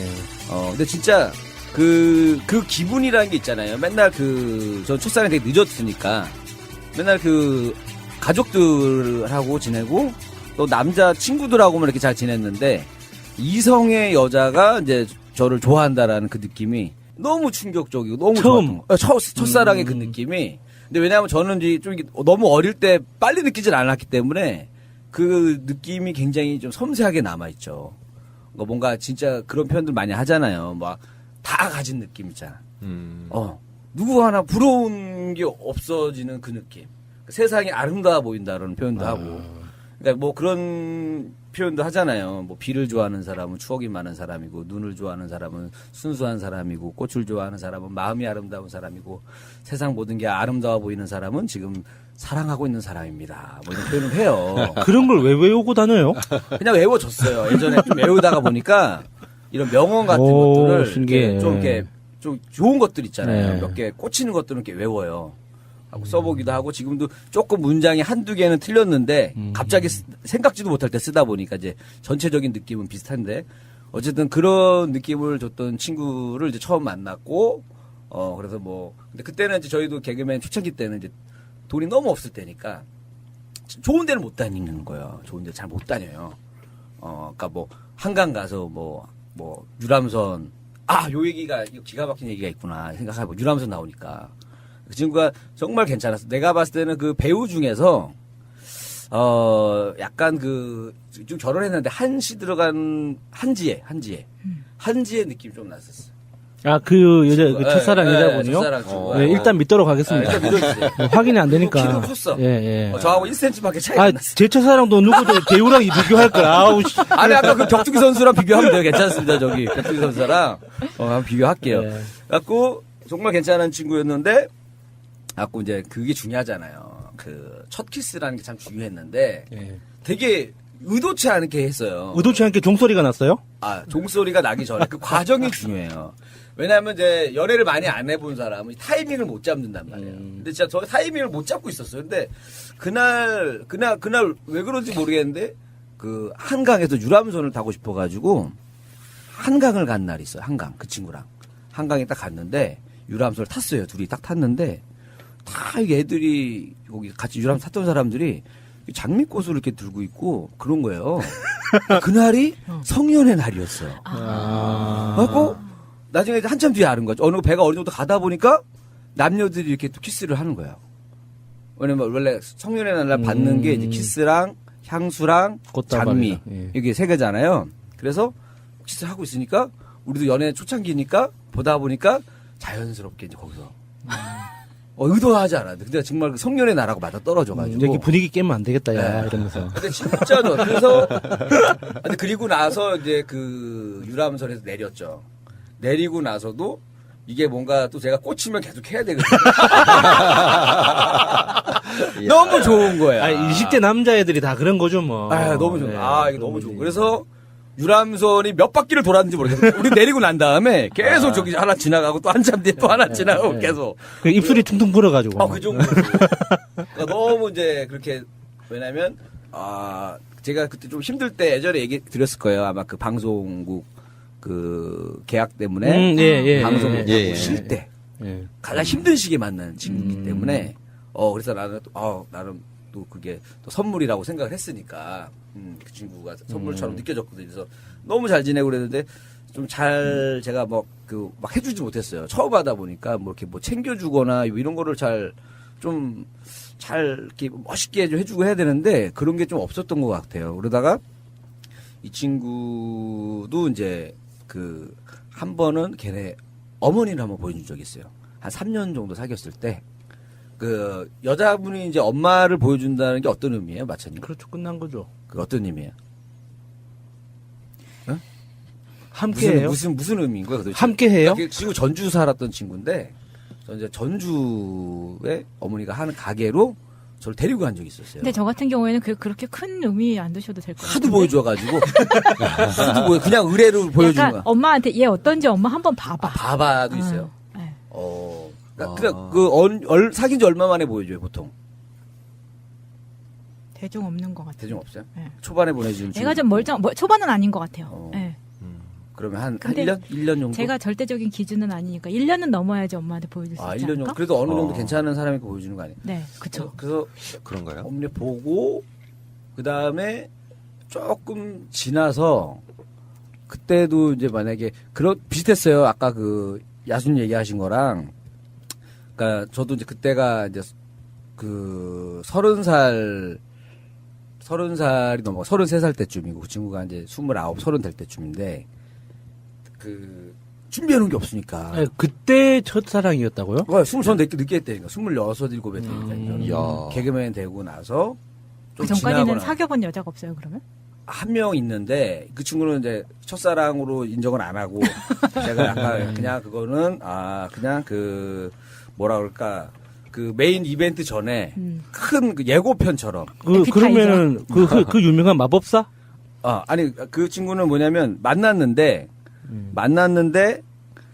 좀 내 이상형은 아니었어요. 이상형은 아니었는데 그냥 어떻게 하다가 만나다가 그냥 막 되게 사랑해서 만난 건 아니고 그냥 호기심이 연애라는 거예요. 그러니까 30까지 동정을 유지하면 마법사가 된다는 뭐 그런 그 전설이 있던데. 그 전설까지는 잘 모르겠어요. 그 전설은 마법사가 아닌 거 보니까는 그건 아니었나 어쨌든 보네. 그 친구는 처음에 만났던 그 친구는 결정적인 게 뭐였냐면은 그 친구도 약간 좀 교회 누나처럼 겨드랑이 털을 잘 안 밀었었어요. 지하철을 타면 이거 만나기 전에 친구. 제 첫사랑 전 친구, 워밍업 했던 친구, 그 친구는 지하철 이렇게 딱 타잖아요. 키가 작은데 딱 핸들 잡으면 털이 보인단 말이에요. 그럼 내가 이제 나와서 얘기를 하죠. 깎아라. 아이고. 깎아든가, 저기 좀 딱 붙는 티셔츠를 입든가 해라. 그랬더니 이제 왜 그런 거 갖고 뭐라 그러냐고. 그래서 티격태격 했던 그런 기억이 좀 나고 했던 친구가 있는데, 하여튼 그 친구 고시원 살던 친구였고 그 친구 나중에 수녀님 된다고 그래가지고 근데 진짜 그게 약간 남자가 군대 갑니다라 여자가 수녀님 된다는 거 약간 이별 통보 비슷한 거 아니에요, 그죠? 근데 진짜 수녀님 된다 그랬어. 진짜 너무 진지하게 그래가지고 많이 애매한데요. 근데 내가 개생활하는 걸 봤을 때는 수녀님 될 애가 아니거든요. 그게 왜냐면 정말 지은 죄가 많아가지고 수녀님 된다 그러면 내가 이해를 하겠어. 근데 정말 자기는 원래 수녀님이 되는 게 꿈이었다라고 얘기했는데, 어쨌든 그래서 헤어졌던 친구가 있어요. 헤어졌다가, 한참 뒤에 이제 내가 정말 좋아해서 만났던 친구는 그 친구였는데, 그래서 한 3년을 만나고 잘 못해줬죠. 그 당시 버리도 천찮고 모를 때고, 그 다음에 만약에 그때, 만약에 결혼을 했었으면 어땠을까라는 생각도 가끔 할 때가 있어요. 싸이 씨 노래 중에 있잖아요. 어땠을까라는 노래가 있어요. 박정현 씨랑 같이 부른 노래. 어땠을까? 그때 내가 사랑을 받아줬으면 어땠을까? 이런 가사가 있는데, 그 가사 들으면 딱 생각이 나는데, 어쨌든 그 친구가 딱 3년 돼서 이제 엄마도 보여주고, 결혼 얘기 나왔을 때 내가 확실한 대답 못 해주고, 왜냐면, 열심히 방송 활동하는 게 나는 우리 둘을 위한 거라고 생각을 했는데 그렇게 생각 안 하더래요, 여자분은. 왜냐면 되게 미안했어요. 왜냐면 그 제일 중요한 날마다 저는 지방 공연을 다녔거든요. 크리스마스 날, 12월 31일 날, 뭐 1월 1일 날. 여자로서는 제일 중요한 날에 나는 좀 뭐 우차사 공연 가고 뭐 개그야 공연 가고 막 이랬으니까. 근데 그거를 그 여자의 마음을 좀 몰랐던 거야. 그런 것도 있었어요. 왜냐면 내가 놀러 간 것도 아니고 뭐 딴 여자는 어디 뭐 어디 간 것도 아니고 그냥 공연하러 돈 벌러 간 거잖아요. 근데 그거는 직업적인 이유인데 근데 여자 입장에서는 안 그렇겠다는 생각이 나중에 이해가 되더라고요. 왜냐하면 그럴 수 있죠. 남들이 다 행복해하는 날인데 자기만 혼자 솔로로 있는 거야. 남자친구가 없는 것도 아니고. 근데 그걸 예전에 저는 이해를 못했어요. 야수님은 지금도 이해 못하고 계시는 것 같은데. 예, 그래서 기분이 얹잖아요. 그러니까 저는 이제는 얼마나 내가 사랑적으로 성숙한지 아시겠죠. 저는 이제 이해를 한단 말이에요. 그 마음을 이해를 했어. 아우 얹잖아. 네. 이제 그런 것도 막 쌓여 있으니까 이제 그 친구가 이제 마치 이제 김광석 씨의 그 노래 있잖아요. 그녀가 처음 울던 날. 그 노래 같은데 딱 진짜 그랬어요. 딱 처음 울던 날 헤어지자 그랬어요. 그러니까 김광석 씨 그 노래 들으면 좀 생각이 나요. 그녀가 처음 울던 날 이거 있잖아요. 예. 근데 한 번도 안 울었었는데 딱 울면서 이제 헤어지자라고 딱 얘기했어요. 근데 차라리 그 중간중간에 뭐 불만을 얘기하거나 뭐 이런 거 좀 고쳐 막 좀 화를 내거나 그랬었으면 그냥 좀 받아들이기가 편했을 텐데 나는 그냥 첫사랑을 하면 결혼까지 하는구나 이렇게 생각하고 있었거든요. 이게 그 정도로 내가 좋아했었는데 이게 거기서 딱 틀어지고 난 거예요. 그래서 갖고 이제 다시 이제 좀 잘 해보려고 이제 그 친구 집을 알았으니까 집에 이제 며칠 있다가 전주? 아니 전주 아니에요. 서울에 살았어요. 예. 전화도 잘 안 받고 그러더라고요. 그래서 안 되겠다. 이건 집에 찾아가야겠다. 하고 이제 아침 일찍 이제 차를 타고 집 앞에 딱 세워놨어요. 딱 아침에 허겁지겁 딱 뛰어 내려오더라고요. 그래서 내가 나 있으니까 자기 출근해야 된다는 거예요. 갖고 막 지하철 타러 가려고 하더라고. 그 친구가 그때 신림동 살았거든요. 그 신림동 지하철 타려면 버스 타고 막 좀 복잡해요. 그래서 내가 데려다 주겠다. 자기 오늘 첫 출근인데 지금 시간이 아슬아슬하다는 거야. 그러니까 더더욱 타야 된다. 갖고 차에 탔어요. 오빠 옛날에 안 그랬잖아. 왜 그래? 하면서 차에 탔어요. 갖고 처음에는 좀 뭔가 다시 좀 잘 될 것 같은 그런 느낌이 있는데 차가 점점 막히면서 자기 첫 출근 날인데 차가 점점 막히면서 언덕이 높아지기 시작하는 왜 와가지고 지금 남의 첫 출근 때부터 이미지를 안 좋아지게 하느냐. 내가 일부러 그랬냐? 나도 화가 나는 거야. 내가 일부러 그랬냐? 그러면서 오빠는 나랑 안 맞는 것 같다. 나의 가장 중요한 날에도 지금 이게 뭐냐고 지금 걔는 와가지고. 그럼 나는 또 거기 서운한 거지. 나는 그래도 야 잘해보려고 왔다가 내가 맡길 줄 알았냐? 나도 거기 처음 가는데. 그래갖고 싸우다가 다시 또 헤어졌어요. 그러다가 또 안 좋게 또 헤어졌어. 대충 어디서 내려줬는지 막 기억이 나고. 그러다가 헤어질만 했네요. 네, 그러다가 드라마 같아요. 안 되겠다. 그래서 끝내면 안 돼. 다시 만나야겠다. 또 며칠 또 잠복기가 있었다가 다시 생각이 또 나잖아요. 또 다시 생각나서 이 친구가 이제 아무래도 나중에 이사를 가지 않을까 이런 걱정이 됐어요. 혹시라도 이사 가면 어떡할까. 나를 스토커 취급하진 않을까. 분명히 그래도 대충 집 근처에서 못 만나면 회사 근처에서라도 만나야 되는데 하면서 일단은 이 친구를 좀 쫓아가야겠다. 근데 그 여자분은 진짜 좋아하긴 하셨나 엄청 봐요. 좋아했죠, 제가. 첫사랑인데. 그러니까 나는 첫사랑 때문에 좀 마음고생하는 애들 좀 이해를 해요. 왜냐면 약간의 그런 집착이 있을 수밖에 없다고 생각해요. 너무 좋아했으니까. 갖고 이제 아침에 딱 출근할 때 멀리서 이제 미행을 떴어요. 아침 출근해서 미행을 떴어. 대충 위치를 알아내려고. 그래야 나중에 뭐 회사로 뭐 꽃을 보내도 뭐 할 수 있으니까. 미행을 딱 해서 되게 떨리더라고요. 그거 딱 버스 타자마자 막 뒤에 타가지고 이렇게 딱 가요. 진짜 떨려. 엄청 진짜 떨려. 미행했던 진짜 거예요? 미행했어요. 내가 혼자 완전 너무 드라마야. 떨리는 거야. 와, 이게 너무 떨리는데. 너무 떨리는데 가서 그러다가 막 뒤에 가고 이제 신문지 하나 사가지고 뒷자리에서 이제 구멍 뚫어놓고 어디서 내리나 보고 막 하다가 중간에 어디 이유에 놓친 거예요. 그래갖고 야, 이거 혼자 안 되겠다. 애가 또 내 얼굴을 아니까 그래도. 애가 또 내 친구들도 몇 명 봤으니까 그래서 약간 조폭들이 사건 치기 전에는 얼굴 안 알려준 지방 애들을 쓰잖아요. 똑같습니다. 내 여자친구가 모르는 애를 한 명을 불렀어요. 그래서 걔네 집 근처 찜질방에서 하루 자고 내일 아침에 출근하니까 내가 누군지 찝어줄 테니까 네가 회사가 어딘지 비행을 떠라. 그거 했는데 찜질방에서 둘이도 늦잠을 잔 거예요. 그래갖고 아유, 이렇게 안 중요하지 되겠다. 않은 일에 노력하다 보면 그런 일이 그렇게 된다니까요. 안 되겠다. 그러다가 꼬이더라고. 그래가 몸도 좀 안 좋아지고 해서 좀 안 되겠다. 좀 쉬다가 헤어진 지 한 2년인가 됐을 거예요. 2년인가 됐는데 걔 생일을 내가 기억하니까. 아니, 그러니까 2년이 되도록 그 마음이 계속 남아 있었죠. 남아 있었죠. 그래서 2년 정도 있다가 내가 그 차를 딱 타고 이제 후배랑 딱 케이크를 하나 샀어요. 케이크. 2년이 지났는데 케이크를 하나 딱 사고 2년 만에 케이크 들고 나타나면 무서울 것 같은데. 하고 케이크 따고 걔네 집 쫙 보이는데 거기 근처에다 차를 딱 세워놓고 밤에 예. 이제 후배 한 명하고 타면서 기다리는 거 6시 이후부터 계속 기다리고 있어요. 이렇게 딱 기다리고 있으니까 저기서 이제 처음에 한 2-3시간을 계속 기다렸어요. 벌써 들어간 거 아닌가? 이거 아니면 오늘 안 들어오는 거 아니야? 그래서 계속 고민을 많이 했죠, 이거. 그 사이에 누가 나타났나? 막 고민을 많이 했어요. 케이크 딱 뒤에 있고 내 친구가 딱 차에서 어떤 차가 한 대 딱 왔었어, 차가. 저는 이제 제가 생각한 그림이 뭐냐면 생일날 혼자 저기 멀리서 터벅터벅 걸어오는 걸 상상하고 있었거든요. 상상하고 있었는데 어떤 차가 한 대 탁 집 앞에 쓰는 거예요. 저거 뭐야? 지금 안 보이게 왜 대문 앞을 가리고 있어? 하고 있는데 거기서 남자가 딱 내리더라고요. 어떤 멸치 같은 애가 하나 딱 내리더라고요. 저 자식 뭐. 비린내. 근데 차가 내 거보다 좀 더 좋았어요. 좀 좋았어요. 그러다가 설마 아니겠지 하고 있는데 탁 했는데 여자친구가 내리더라고. 내려가지고 같이 이제 차 문 닫고 남자애가 같이 이렇게 들어가더라고요. 집으로. 그래서 이제 오래 걸리면 이제 좀 더 실망할 수가 있는데 다행히도 기다리고 있는 한 시간인가 1시간 안 됐구나.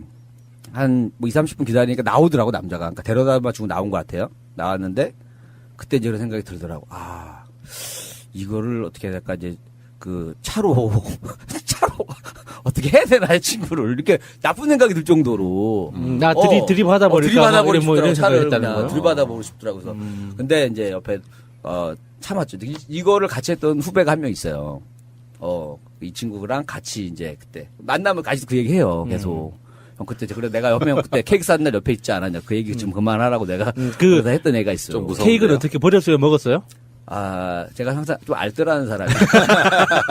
그렇다고 뭐 그거를 아무 죄 없는 케이크를 막 집어 던지거나 뭐 그 사람 차에다가 막 케이크를 붙여갖고 문 대고 싶고 그러지 다 참고 젠틀하게. 왜냐면 근데 여자친구가 얼굴이 좀 되게 좀 밝아 보였어요, 되게. 한지혜. 한지 닮은 친구가 얼굴이 되게 생글생글 웃는 한지혜를 생각하면. 환해 보이고 예뻐 보였어요. 그래서 나는 왜 저렇게 못해줬을까 생각이 들면서 잠깐 미워하던 마음이 좀 많이 바뀐 게 뭐냐면 옛날에는 좀 원망했어요. 예전에는 만났다 헤어진 것 때문에 이렇게 헤어질 걸 괜히 얘를 만나가지고 내가 그 귀한 3년을 내가 애한테 정성을 다 하고 이게 뭐냐 막 이랬단 말이에요. 또 걔 만나는 기간에 또 다른 사람도 못 만났으니까 되게 화가 났었는데 좀 나중에 시간이 지나서 생각을 다시 해보니까는 되게 소중한 사람이더라고요. 왜냐하면 내가 3년 동안 굉장히 그 친구한테 이제 좀 집중을 많이 했으니까.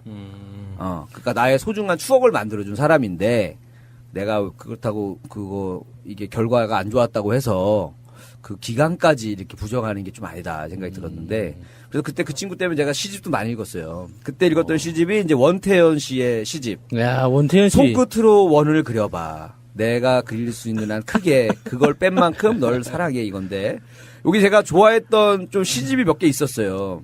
몇 개 있는데 가장 제가 좋아하는 시 중에서 하나가 이제 취미라는 시가 하나 있어요. 취미. 뭐냐면 이겁니다. 네가 내 취미였나 봐. 너 하나 잃어버리니까 모든 일에 흥미가 없다. 뭐 하나 재미난 일이 없어. 이게 되게 와닿았고 또 있어요. 술 관련된 건데 이거는 제가 외우고 있으니까 너를 잊기 위해 술을 마셨는데 젠장 이제 술만 먹으면 네가 생각나는구나 이런 시가 있었어요. 그래서 요 시집을 제가 한 번도 안 읽다가 그 친구랑 헤어지고 나면서 시집도 읽게 됐고 굉장히 이제 그런 사랑에 대해서 그러니까 좀 많이 나를 좀 발전시켜줬던 친구였던 것 같아요. 예, 그래서 지금은 이제 좀, 이제 어느 정도 이제 마음도 많이 추스려지고, 예, 그냥 좋은 추억으로 갖고 있죠. 옛날까지만 해도 그냥 이상한 놈 만나가지고 그냥 맨날 눈탱이 밤탱이들이 살았으면 좋겠다 이런 생각도 많이 하고 그랬는데, 지금은 그냥 잘 살았으면 좋겠다라는 생각도 많이 하고. 저도 옛날에 받았었던 그 편지들을 다 가지고 있거든요. 이게 너무 버리려니까 미안하더라고요. 그 친구들이 정말 이렇게 진심으로 썼던 거잖아요. 그래서 그거를 제가 지금 필요 없다고 해서 어떻게 뭐 불에 태우거나 버리려고 하니까 너무 좀 미안해서 그렇죠, 이렇게 추억인데. 읽어보지는 않는데 계속 이렇게 상자에다 모아놔서 이제 이사할 때마다 챙기긴 하거든요. 그래서 그 첫사랑이라는 주제 때문에 하나 빼올까 고민하다가 이거는 아니다 싶어서 보겠는데 이리 씨가 시집을 딱 가지고 온 걸 보는 순간 가지고 올 거라는 생각을 했어요. 그리고 사실 저도 뭐 다른 것도 좀 갖고 왔긴 했는데, 제 그 얘기를 하다 보니까 얘기가 딱 길어져서 여기까지 됐는데, 어쨌든 뭐 첫사랑이라는 거는 뭐 아프지만, 그만큼, 가장 인생에서 행복한 순간이었다. 저 투수가 올해 20승 거둔 투수예요. 자, 김웅용 감독 나왔습니다. 김웅용 감독이 오늘은 시구로 예정이 돼 있는데요. 뭐래? 뭐야? 자, 뭐 혜태 하면 예정이 돼 있으시구나. 그럼 그거 돌린 건 뭐예요? 최다승 기록도 갖고 계셨고. 김웅용 감독이 오늘 시구를 하기 위해서 마운드에 나왔는데, 자, 그런데요. 김웅용 감독이 시구를 준비하고 있는데 누군가를 초대했어요. 와! 깜짝 놀랐네. 안 하신 줄 알고.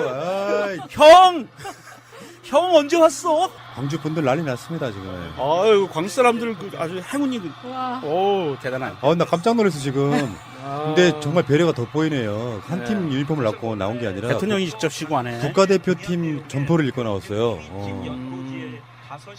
깜짝 놀랐어. 개실망할 뻔했네. 김웅용 감독도 여기 시구자로는 굉장히 손색이 없는데, 문재인 대통령만 하겠습니까? 경기장의 연호. 경기장에서 보는 사람 진짜 재밌겠다. 저러면 경호는 포기한 거 아니야?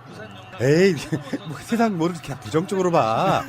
자, 문재인 대통령께서. 난 걱정된다니까, 신변이 항상. 제가 중계를 할 거야. 문재인 대통령께서 지금, 시구 준비하고 있습니다.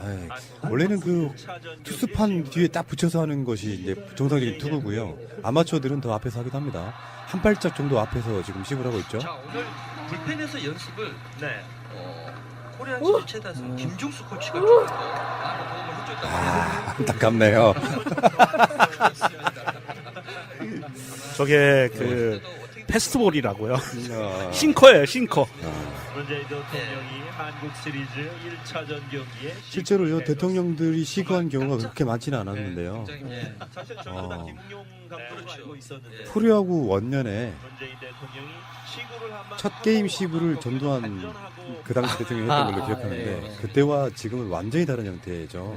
국민들이 정말 힘을 얻는 아주 거의 무슨 아이돌 가수의 공연장을 방불케 하는 함성이 쏟아지고 있어요. 아이돌 가수들이 나와도 저 정도 환성이 안 나오던데. 나는 그 신변이 걱정돼서 아주 조마조마해. 그러니까요. 우리나라에 총 없어요. 이게 비밀로 진행된 건가 봐요. 아무래도 대통령 동선이니까. 나 진짜 김웅용 감독 나오길래 이게 뭐지? 5번 줄 알았어. 자, 그러면 이제 그 이야기를 이따 방송에 다시 하도록 하겠습니다. 꼭 알아야 할 어제의 뉴스.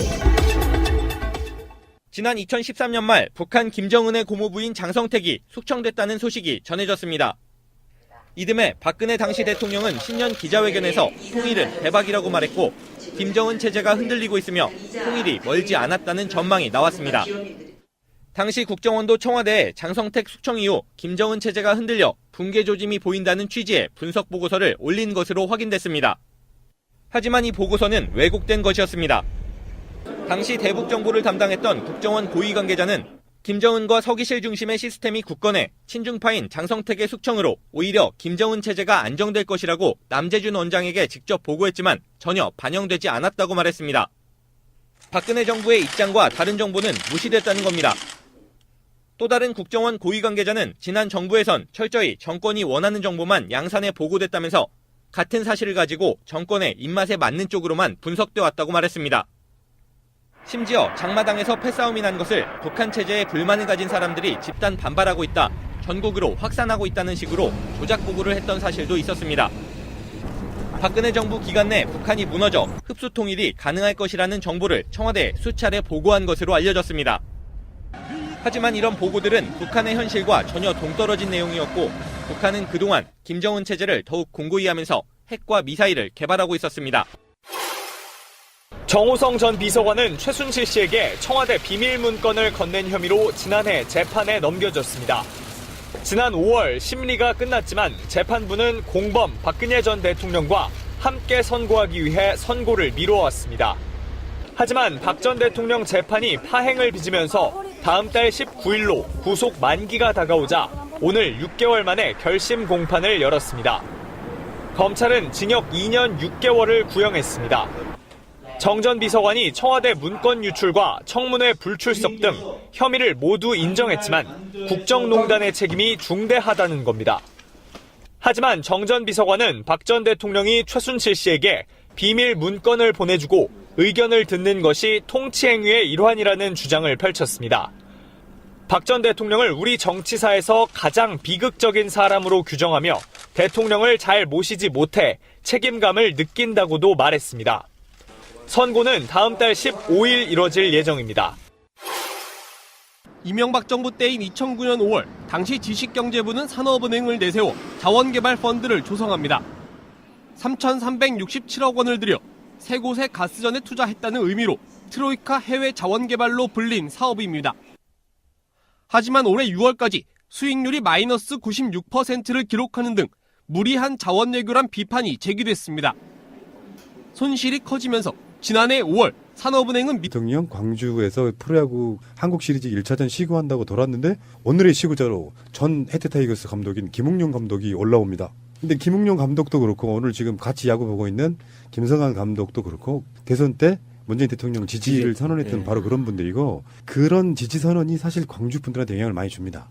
여러 가지로 좀 도움을 받았을 거라고 보고 더군다나 김정숙 여사께서는 대선 기간 내내 사실상 광주에 살다시피 했습니다. 호남 홀대론 같은 것들이 먹히면서 굉장히 한참 동안 빠진 그런 게 있잖아요. 그런 측면들이 좀 있어가지고 그 문재인 대통령이 뭐 장하성 정책실장이나 이런 분들이 다 같이 내려와 오셔갖고 굉장히 재밌게 야구를 보고 있는 장면들이 지금 화면으로 계속 나오고 있는데 기분이 되게 묘해요. 문재인 대통령이 한국 시리즈 시구를 하러 내려왔다는 것도 묘하고 그 맞아주는 관중들도 굉장히 묘하고요. 그 내일 인터넷 게시물이 기대가 되네요. 여러 가지 얘기가 또 나오겠죠. 시구폼 분석해가지고 또 어떤 선수와 가장 비슷한가 뭐 이렇게 가지고 또 분석한 게시물이 나돌 거예요. 정말 아쉬운 점은 시구가 좀 엉망이었습니다. 패대기라고. 땅볼이었다고. 문재인 대통령도 내가 봤을 때는 엄청나게 긴장한 거예요. 연예인들이 시구하면 그냥 시구하는 게 아니고요. 그 투수들 연습하는 곳에 가서 투수 한 명이 달라붙어가지고 어떻게 던지는지 가르쳐요. 꽤 오랜 시간 동안 가르쳐요. 근데 아마 대통령은 가르치기 좀 힘들었지 않았을까. 설사 몇 번 알려줬다고 해도 야구하신 분이니까 알아서 잘하시겠지 했는데 오랜만에 이렇게 야구공을 잡잖아요. 뭐 어떻게 되는 줄 아십니까? 내가 완벽한 실드를 쳐드릴게요. 저 같은 경우도 야구를 오랫동안 했지만 야구 공을 쥐는 악력의 힘 분배가 수도 없이 많은 볼을 던지면서 그게 나오는데 나는 잘 던지고 싶어. 야구 소년으로서 이제 대통령이 돼가지고 꿈을 이뤘어. 얼마나 긴장되겠습니까? 잘 던져야겠다는 생각에 손에 그 악력이 굉장히 셌을 가능성이 높아서 패대기가 돼버리는 거예요. 긴장했다는 게 눈에 보입니다. 그러니까 문재인 대통령은 본인은 그렇게 그림을 꾸셨을 거예요. 야, 야구도 잘한다라고 꿈을 꿨는데 이게 패대기가 돼서 안타깝긴 한데요. 난 인간적으로 충분히 이해가 됩니다. 인간적인 면모를 드러냈다. 네, 그렇지. 그래도 마운드 위에 투수 발판 쪽에서 서서 던져서 그 정도예요. 잘하신 거예요. 아, 그렇죠. 맞아요. 아까 제가 중계 때도 말씀드렸지만 던지는 거리가 18.44m 이 정도 되거든요. 그 사이에 일반인들은 그렇게 던지기 힘들어요. 저 같은 일반인을 빼고는 던지기 힘듭니다. 일반인 중에는. 그래서 대통령이 연세가 올해 60대 중반이에요. 저 정도면 잘하신 거고요. 예. 문재인 대통령이 너무 실망하지 마세요. 근데 이거 분명히 짤던다, 이제. 비판하는 사람들은 문재인 야구 공도 못 던져. 뭐 패대기 뭐 이렇게 나온단 말이야. 그 공이 좌우로 스트라이크 존으로는 갔어요. 좀 이게 낙차 커서 완바운드가 됐지. 그건 진짜 긴장해서 그래요. 네. 지어본 사람도 압니다. 이거를 가볍게 몸을 풀어가지고 얼마만큼 힘을 놔야 되는지 본능적으로 그걸 느껴야 되는데 오랜만에 만지면 너무 꽉 쥐어서 생기는 현상이에요. 네, 어깨에 힘도 들어가고요. 알겠습니다. 문재인 대통령의 시구가 여러 가지 화제에 만발하고 있는데 제도로서의 민주주의가 흔들리고 구타는 일은 이제 없습니다. 민주주의가 밥이고 밥이 민주주의가 되어야 합니다. 촛불 집회 1주년 논란이 지금 굉장히 커지고 있는 상태인데요. 무슨 소리냐? 뭐 광화문에서 청와대까지 가냐? 여의도에 있는 적폐 세력들한테 가자. 예.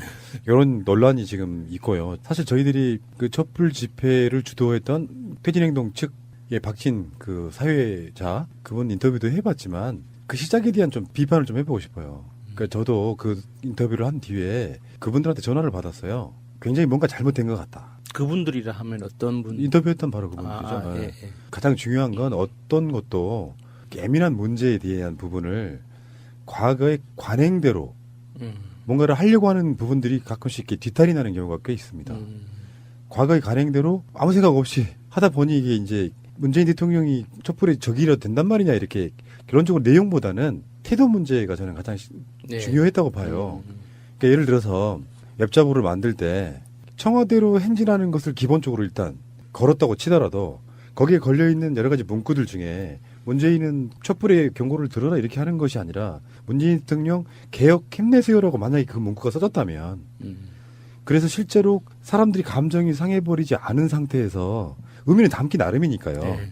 그 상태에서 그런 식으로 진행을 했더라면 조금만 더 세련되게 했다면 그 제가 그때도 그 인터뷰에서 질문을 하는 것처럼 이렇게 할 수도 있잖아요. 광화문에 모여서 이번에는 개혁 성공이랄까 적폐청산을 위해서 좀 멀지만 여의도로 갑시다 뭐 이런 식의 어떤 그런 식의 태도만 처음에 보여줬더라면 이렇게까지 일파만파가 되지는 않을 거라고 보거든요. 저는 그 인터뷰 방송 들으면서 다른 생각을 했던 게 어차피 시민들이 광화문 광장, 청와대라는 이런 글자만 듣고 뭔가 그 우리 기억 속에는 저항의 공간이잖아요.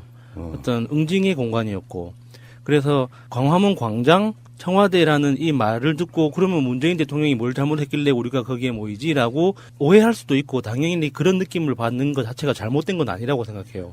그러면 그 행사를 준비하는 측에서 우리가 기본적으로 그 박근혜 퇴진을 위해서 광화문에 모였을 때는 그 청와대를 보면서 그쪽으로 보고 외쳤잖아요. 근데 서울이라는 도시 안에 광화문 말고 그 많은 인원이 함께 모일 수 있는 공간은 사실상 없거든요. 그러면 거기에 무대를 국회 쪽으로 세우면 어떨까 하는 생각을 해봤어요. 똑같이 거기에 광화문에 모이더라도 그 광화문 그쪽 그 북쪽 방향, 청와대가 있는 북쪽 방향이 아니라 주 무대를 그 반대쪽 남쪽 방향으로 이렇게 국회 쪽으로 세워서 거기에 내려가서. 근데 대통령들의 코리안 시리즈 시구는 뭐 있었어요. 전혀 없는 상태는 아닌데 뭐 전두환 같은 경우에 프로야구 생긴 지 첫 게임에 이런 식으로 하고 막 그런 글이 있었는데 이렇게 민주화가 되고 나서 더군다나 공개적으로 야구 매니아인 대통령이 우리나라에서 가장 많은 팬을 거느리고 있는 스포츠가 야구입니다. 프로야구. 예, 그렇죠. 그 프로야구의 꽃이라고 할 수 있는 한국 시리즈에 나와서 시구를 한다는 것은 굉장한 여러 가지 의미가 있어요. 야구를 보시는 분들도 문재인 대통령 나타나니 꽥 소리를 지르며 이렇게 화답하는 모습 보니까 되게 훈훈하고 좋았습니다.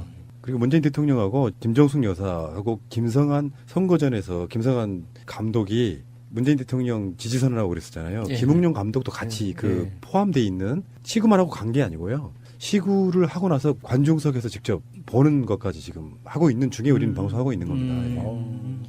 문재인 대통령이 야구를 엄청 좋아하시기 때문에 전 경기를 다 보고 갈지는 모르겠습니다만 대통령이 된 보람이라고 저는 생각해요. 한국 시리즈 첫 게임에 시구를 했다. 아, 프로야구의 영광이다. 이것도 맞는 말이지만 문재인 대통령 개인으로서는 야구 동호회를 같이 했던 사람이잖아요.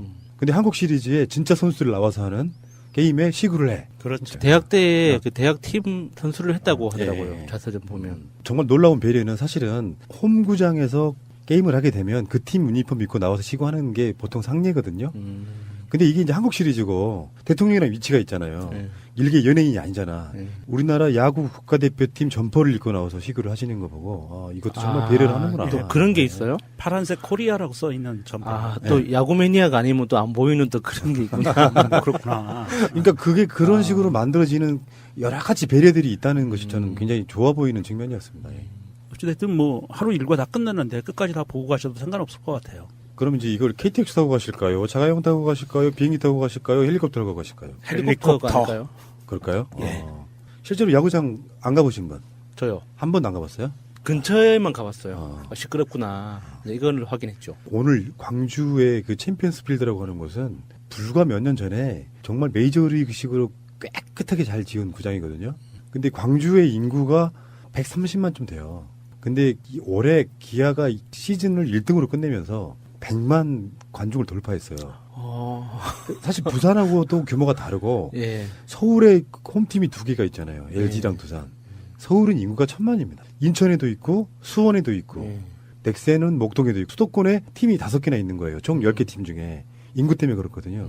자기 지역의 팀이 야구를 잘하니까 100만 관중을 돌파해 주는 거예요. 총 144게임에 딱 절반을 홈에서 하거든요. 근데 그렇게 자세한 정보들을 어떤 학원 가면 배울 수 있는 거예요? 매니아니까 알죠.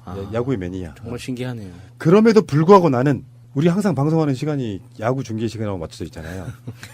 야구를 보고 방송하지는 않습니다. 어쨌건 문재인 대통령은 야구 매니아로서 꿈도 이루셨고 또 광주 분들도 굉장히 감동적인 장면이 있을 거라고 생각합니다. 이걸 정치적으로만 바라보면 안 돼요. 정치적으로만 바라보면 세상의 모든 건 다 무슨 이유가 있는 거예요. 그런 차원으로 바라보지 마시고 야구 매니아인 대통령이 야구장에서 서로가 영광스럽게도 시구를 했다. 이렇게 받아들이면 될 것 같습니다. 아마도 KBO에서 공식적으로 요청을 하지 않았을까 싶어요. 대통령께서 와서 아마도 부탁드리겠습니다. 이렇게. 문재인 대통령 성격상 나 시구할래 이렇게는 안 해요. 그런 사람 아니거든요. 하고 싶어도 안 하는데 예. 그쪽에 제안이 오면 못 이기는 척. 야구라고 하는 것이 주는 여러 가지 효과들이 있어요. 제가 그런 말씀 가끔씩 드리는데 3S 정책으로 탄생한 사실 프로스포츠거든요. 전두환 때. 네, 그런 이야기 있죠. 예. 그렇지만 많은 분들이 그렇기 때문에 나는 뭐 야구나 프로축구나 이런 것들이 별로 안 좋아라고 하시는 분도 일부는 있습니다. 근데 반대로 5.18은 군인들이 국민들을 향해 총을 쏴서 죽였잖아요. 수백 명을. 근데 그 원한이나 울분이 있는 사람들이 5.18 이후에 2년 만에 프로야구가 생겨요. 첫 원년에는 그렇게 좋은 성적을 거두지 못했어요. 9명이 야구를 하는데 그것도 페넌트레이스가 있어가지고 거의 날마다 게임을 하는데 고작 혜태 타이거스의 선수는 14명이었다고 합니다. 투수 뭐 후보 선수가 없는 거예요. 간단히 말하면. 그러던 사람들이 그 다음 해 첫 코리안 시리즈 우승을 해요. 그 정도 자원 갖고. 그러면 광주 사람들은 무등 경기장에 가서 목포의 눈물을 부릅니다. 정치적 구호를 외치는 사람도 꽤 있었죠. 그러면서 그들의 한을 그렇게 달래갔던 건데 그런 어떤 역사성을 갖고 있는 프로야구를 단순히 3S로만 이야기할 수 있느냐 저는 그렇게 말씀드리고 싶고요. 분명히 긍정적인 측면이 있거든요. 근데 저는 이렇게 봐요. 솔직히 말씀드려서 저도 야구 매니아지만 이 방송 하면서도 느꼈던 거고 트위터를 열심히 할 때도 느꼈던 게 그런 거예요. 국가적인 어마어마한 시국 사건이 났어. 그래서 주말에 광화문으로 오세요. 민중총궐기 합시다. 근데 야구 중계를 보면 야구장에 더 많은 사람이 있는 거야. 그때 느꼈던 어떤 속마음에서의 그 불편함, 안타까움도 있었던 건 사실이지만 그것마저도 어쩌면 현상으로서 받아들여주고 단순하게 스포츠를 즐겨 나는 투쟁할까 이게 아니고 투쟁도 할 수 있으면 하는 거고 촛불도 켤 때는 켜는 거고 여가를 즐기면서도 즐기는 거고 이게 사실은 그냥 특정 스포츠의 융성 이런 게 아니고요. 산업적 측면도 분명히 있거든요. 그래서 소비가 막 살아나게 만드는 대표적인 요소가 몇만 명씩 날마다 모이는 스포츠 경기장이라는 측면에서 이거를 이제는 긍정적으로 받아들일 산업적 요소가 됐다. 이런 측면도 좀 고려가 됐다고 보거든요. 아무리 국민적으로 한다고 해도 문재인 대통령이 경마장에 가서 시승을 하진 않을 거 아니에요. 첫 번째 고객으로 배팅을.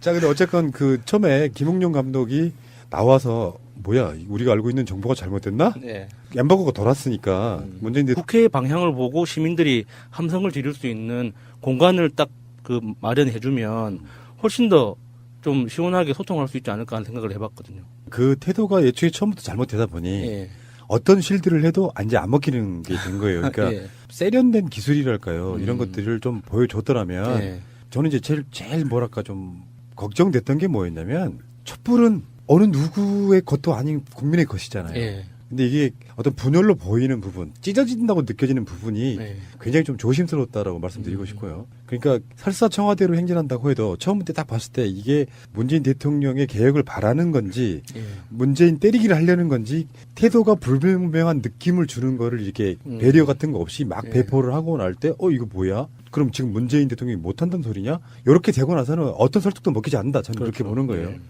그래서 지금 문재인 대통령을 지지하시는 많은 분들이 여의도에서 모이자 이러느니 지금까지도 그런 주장을 되게 많이 해왔잖아요. 국회에서 뭐 부결 시키고 계속 딴지 걸고 나설 때 실제로 지금까지 그 자유한국당 당사 앞에서 시위를 했던 분도 있어요. 촛불 시위 같은 거 소수였지만 오히려 그런 행위들이 훨씬 더 상징적인 거라고 보고요.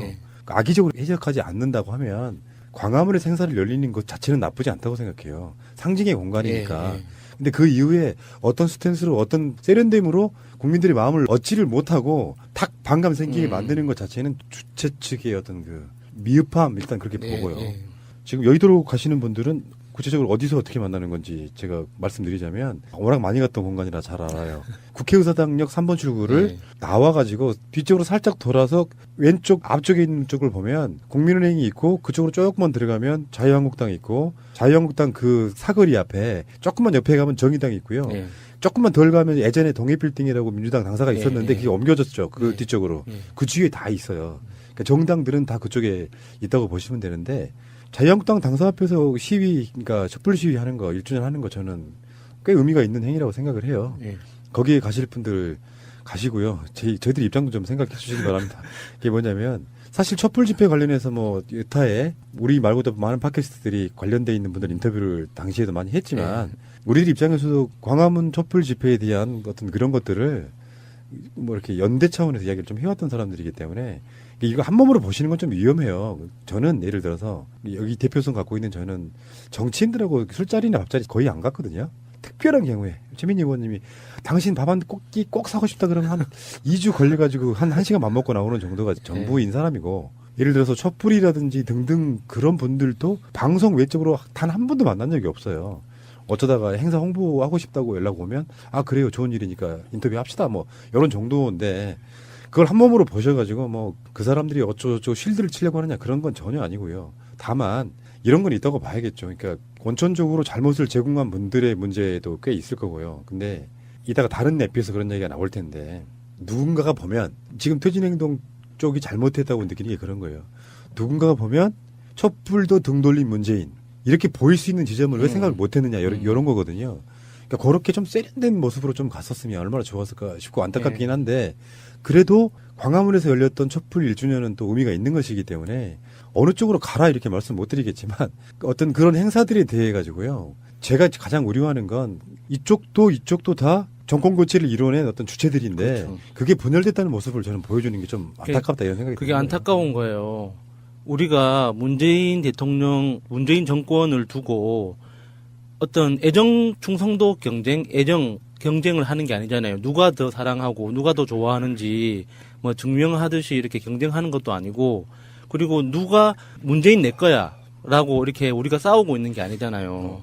결과적으로는 문재인 대통령이 하고자 하는 일이 성공하도록 뭔가 응원하고 좀 더 힘을 실어주고 싶은 마음이 건 다 똑같은 거 아니에요. 그런데 그 방법상에서 좀 준비가 미흡했던 게 좀 드러났고 그 여러 가지 오해 때문에 말 자체만 둘러싼 그런 감정적인 오해 때문에 이렇게 여러 가지 잡음들이 생기고 있지만 그 우리가 왜 그렇게 싸우고 있는지 사실 싸우는 이유는 사랑해서 싸우는 거 아니겠어요. 근데 그거는 좀 잊지 말았으면 좋겠어요. 근데 이런 지점이 있죠. 그러니까 깨어있는 시민들, 특히 문재인 대통령이나 이런 분들의 지지하는 분들 입장에서는 솔직히 말씀드리면 시민사회에 대한 불신도 일부는 있어요. 주도 세력으로서의 헤게모니 싸움이라고 일반적으로 평을 하는 사람도 있지만 그런 차원이 아니고 이게 이제 마치 시민사회가 기존의 진보 언론들처럼 하고 있다는 거예요. 개혁의 동반자로서가 아니라 개혁의 대상자로서 딱 이런 모양새이면 안 된다는 게 과거의 패러다임 제가 항상 말하는 게 그런 거예요. 김갑수 작가님 말씀 한 번 더 꺼낼게요. 문재인이 대상화가 되느냐라고 이야기하셨잖아요. 문재인 대통령이 대상화가 되냐고. 내가 그 주체이고 내 동지인 사람한테 너 개혁 잘해? 5개월이나 지났는데 개혁이 미진해? 그러면 너 어느 날 갑자기 난 너 지지하지 않을 거야. 문재인 타도. 아직까지 그런 말 나오진 않았지만 그러니까 그런 불신들이 있는 거라고 생각이 들거든요. 그러니까 이게 세상이 바뀌었고 그 패러다임이 있다고 생각을 하면 그렇다고 무조건 문재인 대통령 빨아 뭐 지지해 이런 건 아니지만 뭔가 동반자 개념으로서 서로 우호설린적인 관계에서 믿고 가주는 거 최소한 2, 3년 정도는 그런 관계가 돼야 그나마 적폐 성상이 좀 된다는 이야기예요. 예. 근데 당장 5개월밖에 안 지났는데 뭐 목소리를 들어라 하시고 뭐 이런 식으로 이야기가 쭉 가버리니까 결론적으로는 불신. 미국 텍사스주 가스전에 투자한 트로이카2 사업을 매각했습니다. 산업은행은 당시 투자금 1,084억 원 중 102억 원을 매각료로 회수했다고 밝혔습니다. 하지만 매각 상세 내역을 보면 102억 원은 광구 운영 채무와 차입금 잔액 상환 등에 쓰였습니다. 1,100억을 투자해가지고 102억을 건졌다고는 하는데 자세히 따져보니까 그 102억마저도 정상 과정에서 틀어낸 거예요. 건진 게 아니라. 산업은행은 투자 손실을 최소화해 나머지 두 곳도 매각하겠다고 밝혔습니다. 방송 중간에 좋아요를 눌러주시면 새날팀들에게 큰 힘이 됩니다. 미리 감사합니다. 트위터가 진짜 언론입니다. 자, 오늘은 아주 특별한 방송이 될 것 같습니다. 여행 다녀오신 우리 탕아 돌아왔습니다. 예, 어서 오시고요. 안녕하세요. 원래 예정된 시간보다 빨리 돌아오셨어요. 네. 제주도 잘 있던가요? 제주도는 잘 있더라고요. 예. 아주 잘 있어요. 누가 안 가져가고 잘 있어? 예, 잘 있고 예전에 비해서는 많이 교통편이 좋아져서 여행자들에게는 굉장히 좀 좋은 시대가 왔다 오히려 그렇게 보이고요. 뭐 물론 안 좋은 부분들도 있지만 그거는 덮어놓고 중국 사람들이 그렇게 많다던데. 별로 없어요. 정말 많아요? 한 100명 중에 한 10명 정도 될까 말까 그 정도밖에 없어요. 어쨌건 명주님 돌아오셨고요. 거기 뭐 공교롭게도 예상하지도 않았는데 새날 애청자분도 계셨다고.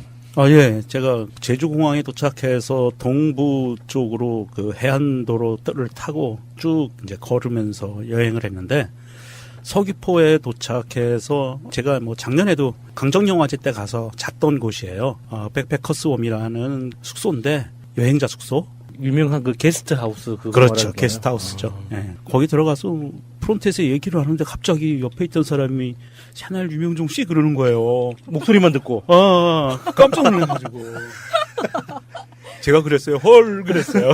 내가 봤을 때는 주인이 더 놀랐을 거예요. 왜냐면 주인이 놀랐어요. 이유가 방송을 꾸준히 들었다면 이분 제주도 간다는 걸 알고 있었을지도 몰라. 근데 설마 내 집에 와버린 거야? 이런. 그분하고 좀 많은 이야기를 나누는데 그분이 이제 뭐 그 사장님이에요. 저를 알아보신 분이. 그래서 원래 음악을 하시는 분이고 거기에서 사업도 이제 이렇게 여행자들을 위한 서비스 사업도 하시고 뭐 관광 사업, 그다음에 뭐 바베큐 파티 이런 것도 다 직접 진행을 하세요. 성함 말씀드리면 최동인 사장님입니다. 반갑게 맞아주셔서 너무 좋았습니다. 감사드립니다. 백패커스 홈. 네. 많은 분들이 가셔서 새날 애청자입니다라고 하면 뭔가가 수건 한 장이나 더 주실 거다. 아니 근데 정말 네. 게스트하우스에서 수건 한 장과 두 장의 차이는 네. 커요. 네. 김웅용 감독이 오늘은 시구로 예정이 돼 있는데요. 자, 뭐 해태 네. 하면 뭐 떠오르는 분이죠. 그렇죠. 뭐 현역 뭐 최다승 기록도 갖고 계셨고. 그렇습니다. 네. 김웅용 감독이 오늘 시구를 하기 위해서 마운드에 나왔는데 자 그런데요. 김웅용 감독이 시구를 준비하고 있는데 누군가를 초대했어요. 문재인 대통령이 대한민국 수구대 대통령 문재인 대통령과 함께합니다. 오늘 경기는 문재인 대통령이 함께하겠습니다. 사실 원래 선거 당시의 공약 내용 중에 투표 인증 1위 팀 연고지에 가서 시구를 하겠다고 얘기를 했는데 이 공약은 정규 시즌 중에는 지켜지질 못했고요. 정규 시즌에서 기아가 1위를 차지했고 국민적 관심이 가장 높은 한국 시리즈가 시작되는 아주 의미 있는 날이니만큼 오늘 문재인 대통령이 시구를 하게 됐다고 합니다. 원래 또 야구 굉장히 좋아하는 대통령으로 알려져 그렇죠. 있죠. 뭐 부산 출신이고 야구 광팬이고요. 네. 실제로 이제 문 대통령은 부산 연고팀인 롯데자이언츠 전설 고 최동원 선수가 1988년 선수 주도 시에 법률 자문을 맡은 것으로 상당히 유명해졌습니다. 그렇군요. 한국 시리즈 1차전 경기의 시구는 문재인 대통령입니다. 자, 오늘 불펜에서 연습을 코리안 시리즈 최다승 김종수 코치가 조금 더 많은 도움을 해줬다고 했습니다. 도움을 좀 더 받았어. 그렇습니다. 아마 배웠을 때도 어떻게든 좀은 자존심을 많이 얘기를 들었을 것 같습니다. 문재인 대통령이 한국 시리즈 1차전 경기에 시구를 해줬습니다. 정말 깜짝 등장입니다. 사실 저희도 다 김웅용 감독으로 그렇죠. 알고 있었는데요. 문재인 대통령이 시구를 하고 아마 경기를 좀 간전하고 떠날 것 같아요. 그렇습니다.